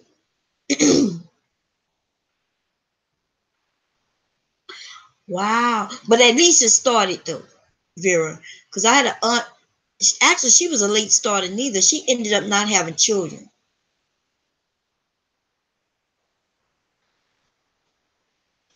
Oh, okay. Well, anyway, I ended up with these fibroids. Now, I found out, I remember a doctor who I didn't really know. You know how you have a doctor? Some doctors you only see once a year. I had this one OBGYN. When I went back the year later to go get a checkup, she wasn't there anymore. It was some goddamn strange ass men who had sold her practice to these men. So I had made the appointment without knowing this. So I allowed them to check me, and they told me everything was okay, and that he mentioned that I had fibroids. He's like, I see small fibroids. I didn't know what that meant. And so I'm looking at him like, what does that mean? I'm looking at him like, and he was like, it doesn't mean anything. It's nothing much. It's small. So he tell me it's nothing big. I'm like, okay, right? Let me also say that goddamn doctor, I don't think they liked me too much because I asked them about. I went there because I was having problems being comfortable having intercourse. Right, there was some pain when I had intercourse, and so I made the appointment to see what's going on, and everything was okay. I asked them a few questions, and they looked at me like it was strange because I wanted to know. Maybe it was because, the size. I was like, maybe is it because he's much larger? Is that why I'm having this pain? Because I was having a lot of pain and I didn't know what it was. Anyway, so I end up seeing some doctors I didn't really know. They gave me that little tad bit of information, but they didn't really give me any information, and I forgot all about it. Shrink, I prefer, I switch back and forth. Originally, I thought that I would like males better, right? Until I ended up with an incident that happened to me with a male. After that, then I went back to females. And I'm gonna tell you why. In the beginning, you know how females, since we built the same, some of them think we all built the same. I remember going when I was a teenager, went to go to get myself checked, and I was telling this female it was painful. She was like, "Oh, this ain't nothing." I I was a virgin at the time. I went to get checked. She made it seem like this is nothing. you know, that this is built to be opened this way. I, I was like, damn. Now I found out after that I'm built a certain way. I'm really built different. I found that out later in years, and especially when I had my children, there was some difficulties because they couldn't tell that I was dilated because the way my cervix, I have like a crook and hook in my pathway. I don't want to call it the vagina. Yes, my vagina is crooked.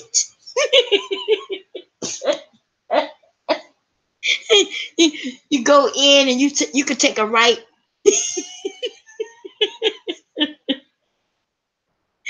Anyway, no, let me stop. I didn't like females because she was so rough.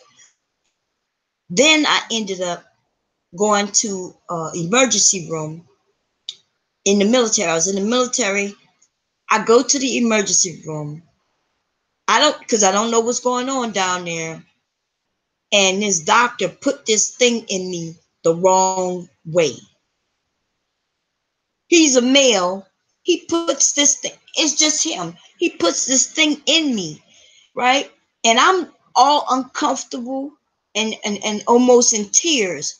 This other male doctor walks in and look down there and he says, "Oh, that's in wrong." And this doctor, instead of him making it small, closing it up, and putting it in right, I swear to God, he turns that thing inside of me. I don't trust males no more because I'm starting to think a man who's in that job, there's some kind of reason he chose that shit. This doctor turned that goddamn speculum in me while it was wide open and just turned it in the right position. And there was nothing I could do about it because I was in the military. It's not like I could sue. It wasn't like I could complain because he was a captain and shit. I can't stand the female doctor at my practice, starting to not stand my practice period. Uh, I ended up, now my doctor that I have now, she is so awesome. She's awesome. The things I've learned just in a short period of time from her. Yes, that's horrific. He turned that spectrum in me while I was wide open. So then I said, okay, I'm not dealing with men anymore. I started having, and something else happened also when I had my son, my first son. He cut me. He split me. Was it my first son or second? Wait, yeah, my first son. Both of them kind of split me, right? The doctor should have just cut me, but they allowed my children to split me. So then they got to go and put a stitch in. The stitch didn't dissolve correctly, so I had to go to the emergency room because I kept having this sharp pain down there. So I went to the emergency room. This doctor went to remove that stitch without any medicine. He kept touching it, and I would scream to the top of my lungs. It was that painful, right? He tried that shit like 15 times. He touched that stitch about 15 times. I yelled 15 times before I said, never mind, forget it. Just forget it. Then when I'm getting ready to get off the table, because he pissing me off, I'm in pain. I'm like, I'm going to just forget it. He goes to say, well, I can take it out. I can numb it. What? You mean to tell me you could have numbed this shit? And you gonna try to touch me 15 times down there? You could tell that stitch is all messed. Like, I don't trust these fucking men. I don't trust them. I don't trust them. Do not trust them. But anyway, I told the story about the doctors being males and telling me about the fibroids. They didn't go into telling me what it was. I didn't. There was no internet back then for me to be checking. So really, blindly, you just follow your doctors. But anyway, I started maybe about 3 years ago. I started my menstrual. It lasted for 6 months, non-stop. Me just being on, just bleeding. I thought I was bleeding to death. I was so scared I wouldn't go to sleep. Like, I literally thought I was going to, like, not wake up. because I was bleeding. It was bad. I was going through like a tampon. I had started wearing tampons. It was so bad. Pads wouldn't hold, tampons and pads wouldn't hold. I had to change a tampon every hour. That's how badly I was bleeding. If I didn't change it in an hour, it didn't matter. It just wasn't working. You do the job? Yeah. So y'all work in doctor's offices? Anyway, come to find out, I had fibroids. The fibroids had gotten so large, that's why I was bleeding. They was hoping they could do certain. Now there's many things that could be done. Now when I talked to my mom about me bleeding heavy, the only thing the older women say are, "Oh, you're gonna go through that. Ah, don't worry, you're gonna go through that. It'll stop. Oh, don't worry, you're gonna go through that. It's gonna stop." So for like almost 2 years, I was just going through a lot of things I didn't have to go through, because you don't really have to go through that, you know. So that there's other things that can happen. You can have fibroids. There's some things that they can do to help you. Not for, like, I think for a year they tried different things. They put me on birth control. I was on birth control pills, and then they ended up giving me the shot, which is like a birth control also. They were just trying to stop the things that were happening with my body. And then I ended up, but last year, 1 year ago, I think when did I have surgery? I had, I think in March. A year ago in March, I ended up having a hysterectomy, a partial hysterectomy. I'm in health insurance. Oh, okay. Wow, you've been doing that job for a long time, Shrink. That's what I'm talking about. So yes, I ended up having a partial hysterectomy. Um, it was scary. Like I didn't know. I knew I was having problems. I was having heat flashes out of the blue. 1 minute I'd be okay. The next minute I'm sitting in my sweat, just bam. And I'm like, I'm too young for this. I'm like, my mom hadn't even gone through her menopause yet. How can I be going through menopause when my mom haven't even went through this shit yet? You know what I mean? Like in my family, the women was having children in their 50s and 60s. I have aunts and uncles who are my age. So it was weird that, when people was like, well, maybe you're going through menopause. I'm like, but it doesn't work that way in my family. What's BCBS? Let me look that up real quick. BCBS. I'm not sure what that is. Or it's not telling me. What is that? Uh-oh. I didn't want to do that. Let's go here. I have all kinds of shit going on. Oh, that's what came up. Blue. Oh, okay, that's what came up. Oh, you were saying you started there. Oh, okay, yeah. Blue Cross Blue Shield. Okay. Yeah, I ended up with a partial hysterectomy. And what that mean, the partial hysterectomy means that I still have my ovaries. So I still have my ovaries. I just don't have my is it my uterus? Cervix, uterus? It's my uterus that's gone, right? But the part that will hold the baby, that part's not there anymore. So I can't have any more kids, which I'm okay with.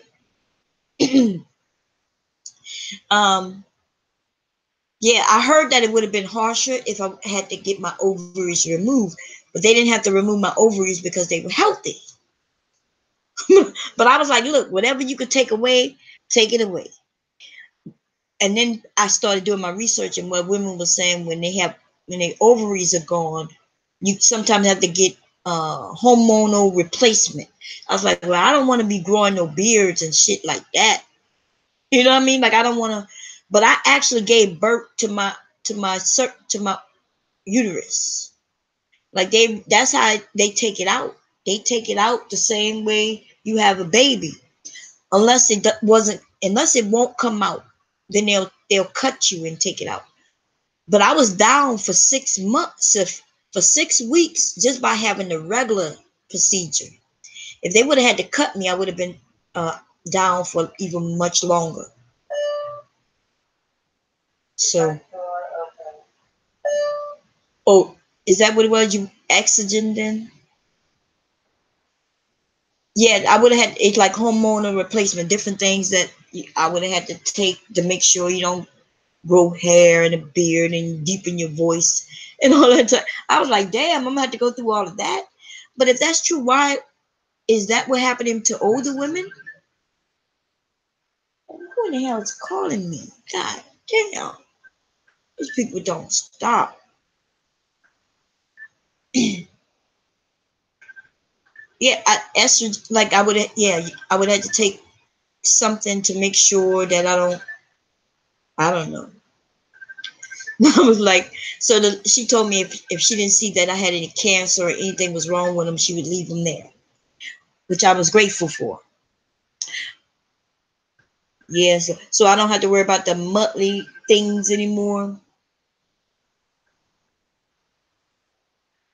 Thank goodness, because I think my mom still haven't gone through mental problem. My mom is almost 70. Okay, my dad just turned 70, which makes my mom is 20 years older than me, which means she's 68. I'm 48, she's 68. And she still haven't gone through menopause. Yes. Like she started early, like I started early, and I thought that it would end early. I'm thinking, look, be fair. If you Mr. Start early, can it end early? Hell no. In my family, the women, they was like I said, they was having babies in their 60s. It, when people say that women wasn't having babies when they were older, that's a lie. You know, in my family, I know how the hell I have an uncle my age. You know what I mean?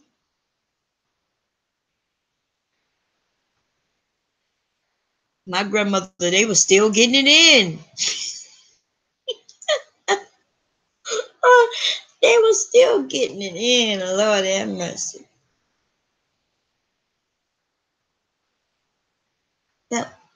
So anybody have any questions about the fibroids? Because I heard that is a big thing, especially here in America. I heard that there's a lot of women who ended up with the fibroids. And I don't know if it's something we're eating. Is it something in the water? Like what has changed to where this has become something that, you know, women are getting?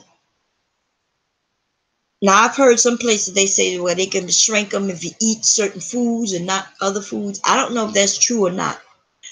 I could just tell you that I have a few girlfriends who they're trying not to have surgery.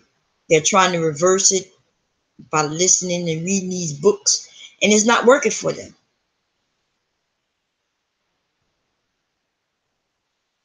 Yeah, they removed the fibroids when they removed my uterus. Like the fibroids sit in your uterus, they were sitting in there. That's why they removed it. They just took it. They were so big they couldn't just remove the fibroids since they were so big and also so many of them. That was big. That's why they went in and just removed everything.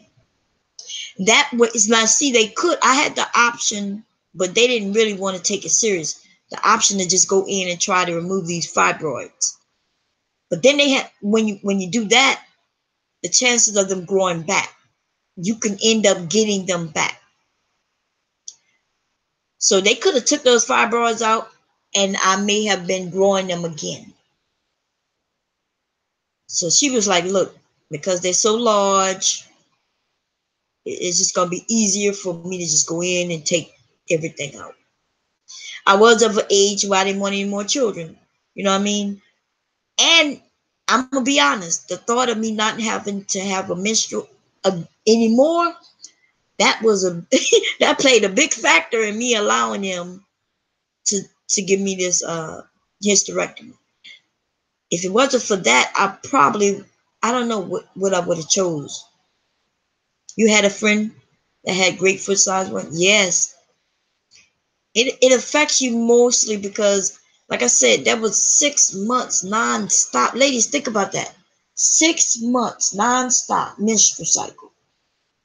Just 6 months. And then that's just when it stopped, when I stopped my menstrual cycle after 6 months, it started back the next week. I was like, God damn. You do what's the peroxide thing? What is that exactly?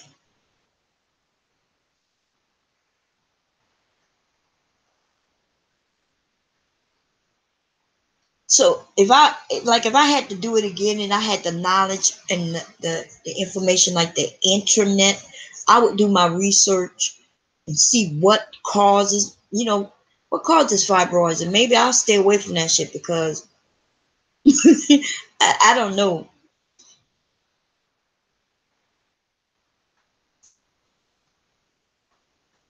Let me see.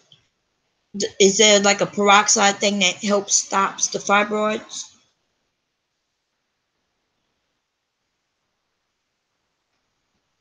So you think it's? I heard that it has something to do with the chemicals in the food and water and things like that. Oh, okay, something to do with the with food. Okay. Anyway, protect your organs, ladies. Protect it, your you know what I mean? Protect those things. Make sure that you're healthy. Make sure you go see the doctor. That and then listen to what they tell you. And if you don't understand what they're saying, ask questions. Like I didn't even remember that I had fibroids. It wasn't like they just appeared overnight. I had them. I remembered when this lady told me that I had fibroids. She said, "Well, maybe they're fibroids. That's why you're on." And I said, I remember the doctor telling me years ahead of time that he saw fibroids. I said, "But what are they?" And I said, he told me that I had them, but it was nothing to worry about. And she explained to me. Like if he had explained to me what they were and what could happen, I think I would have been alerted and paid attention and tried to figure some shit out.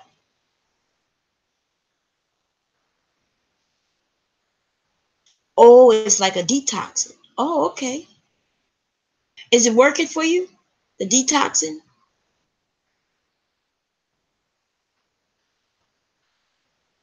Let me know if it worked for you, Vera, because I'll try some detoxing things. I want to detox, but there's so many people making videos about different trends and fads. I call them fads.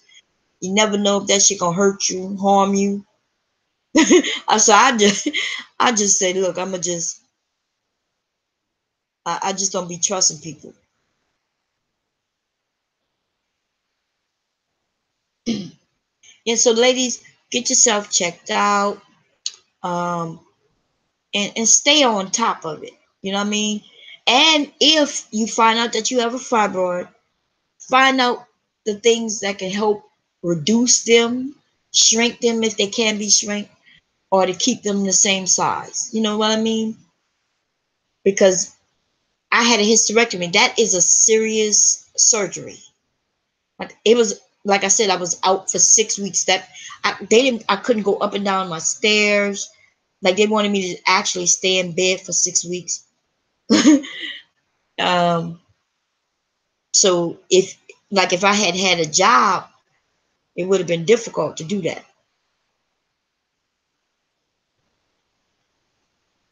So we really need to take care of ourselves. And for you men, I don't know I don't want to keep y'all out of the loop, but there's nothing I can teach you about your bodies. I don't know nothing. I don't know, do your balls drop?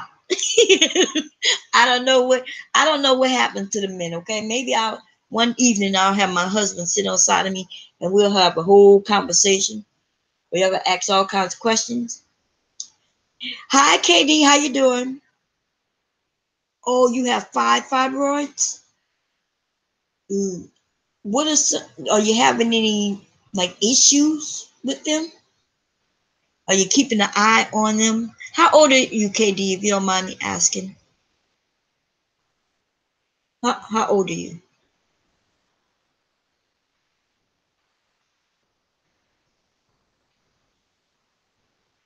You don't have to give me an exact age. You could kind of give me a range. Like, are you in your 20s, 30s, 40s? Your husband had a vasectomy, best thing we ever did. Oh, you're 42. Okay. But you know you're still young, right? So, you have no, but you're keeping an eye on them. So that's good. Yeah, keep an eye on them. Know what they're doing because there are some options besides doing a hysterectomy. There's this in the beginning before they found out how many I've had and how big they were. There was this one procedure the doctor had told me about where they could go in with some, it's like a power wash. You ever heard of power wash where they take this water and they power wash the cement and clean it?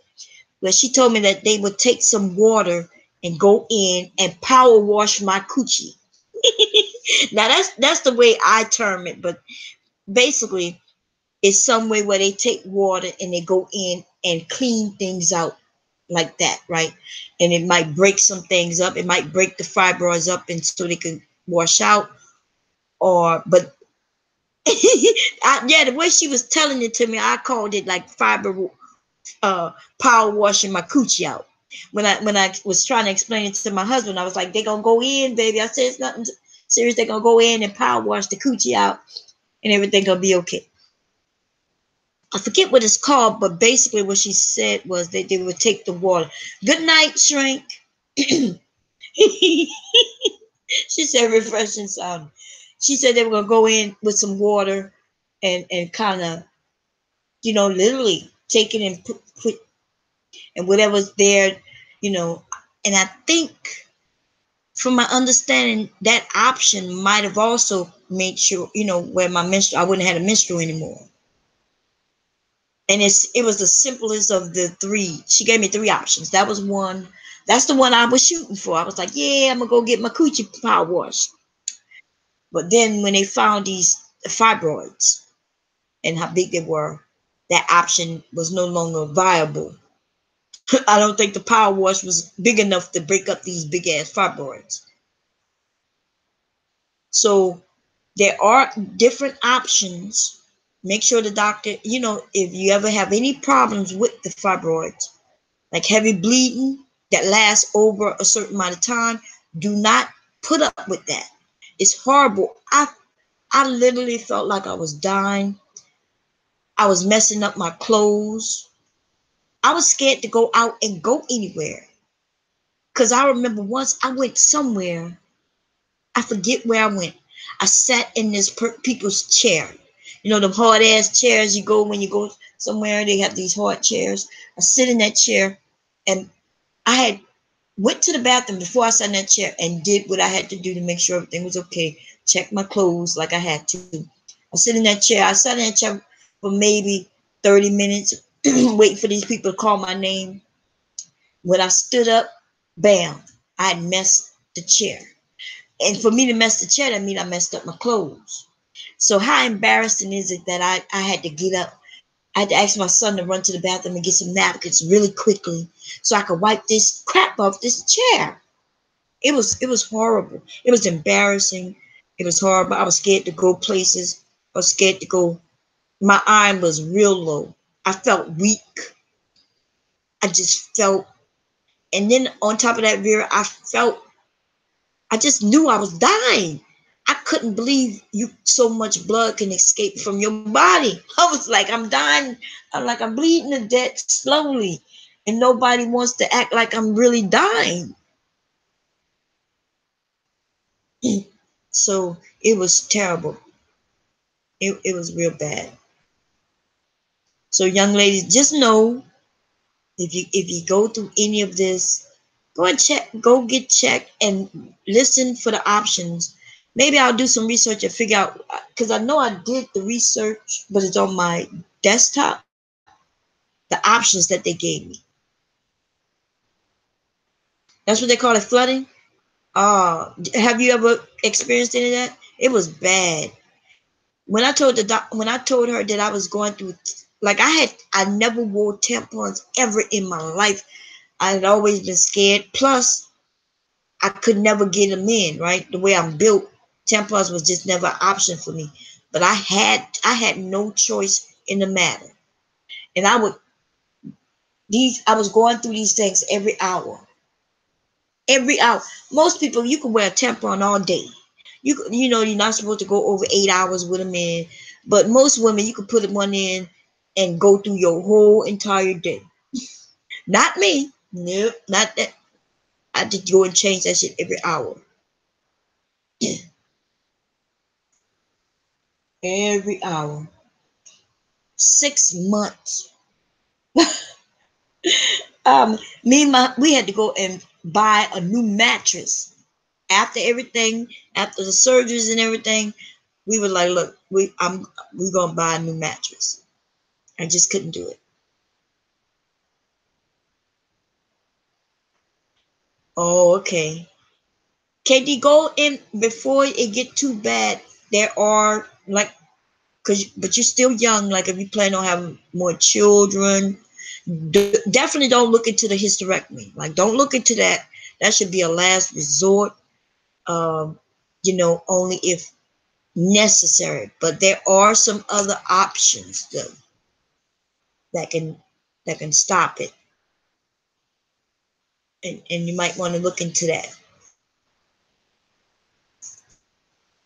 Because it was in the beginning, like, it started a few years ago, but when it got bad was maybe about 3 years ago.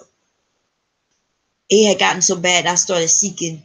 I was no longer listening to my mother and aunts. Now I'm thinking, no, I got to go find a doctor. I need to find a doctor who's who gonna help me stop this shit. And like I said, they put me on birth control to try to stop the menstrual cycle. That didn't work. In fact, it seemed like it made it worse. It seemed like it made it worse. So there's a lot of women suffering, you know what I mean? And the thing is, though, KD, I didn't know nothing about it. I didn't know what a fibroid was. Uh, when the doctor told me I had them years ago, he didn't make it seem like it was anything. The way he said it, it was kind of matter of fact. And then even when I asked him, like, what does that mean? It was like, oh, it's nothing for you to worry about.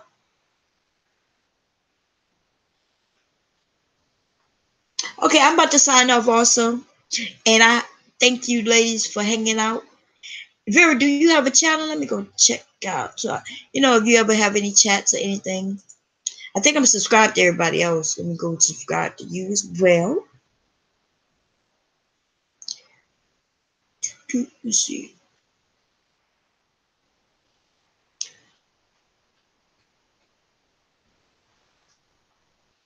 Look like you put up a video. Check it out. Yes. Okay, wait. How do I subscribe? How the hell? What kind of channel is this? There's no subscription button. I'm a little confused. It's, huh? There's no subscription button. Okay, there we go. Okay, let me subscribe. By the way, everybody go check out Vera City. Vera City is a new sister that come to the place. Okay. And she does have a video up, so go check it out. Girl, nothing wrong with it. It's okay to be camera shy. And also, but you're a beautiful sister, so I don't know what you're camera shy about. So if you ever do something on your channel, let a sister know. Okay? And thank you for your support. Yeah, you don't have no subs. Did you see what I went? Let me show you. Did you just see it? I didn't see a subscribe button. I had to hit your video to actually hit the subscribe button. Let me put it back up again. See this? When I went to your channel, this is how you have to set it up. You have to actually go into your channel and set it up. Because this is what came up. So it's nothing, see, there's no options for me to hit subscribe. So when you get a chance, go in and set your channel up. And so the only way I was able to hit you, I had to hit your video and then I hit the subscribe button that way. But I am subscribed now. Let me see. What the hell? Okay. And I hit your notification button as well.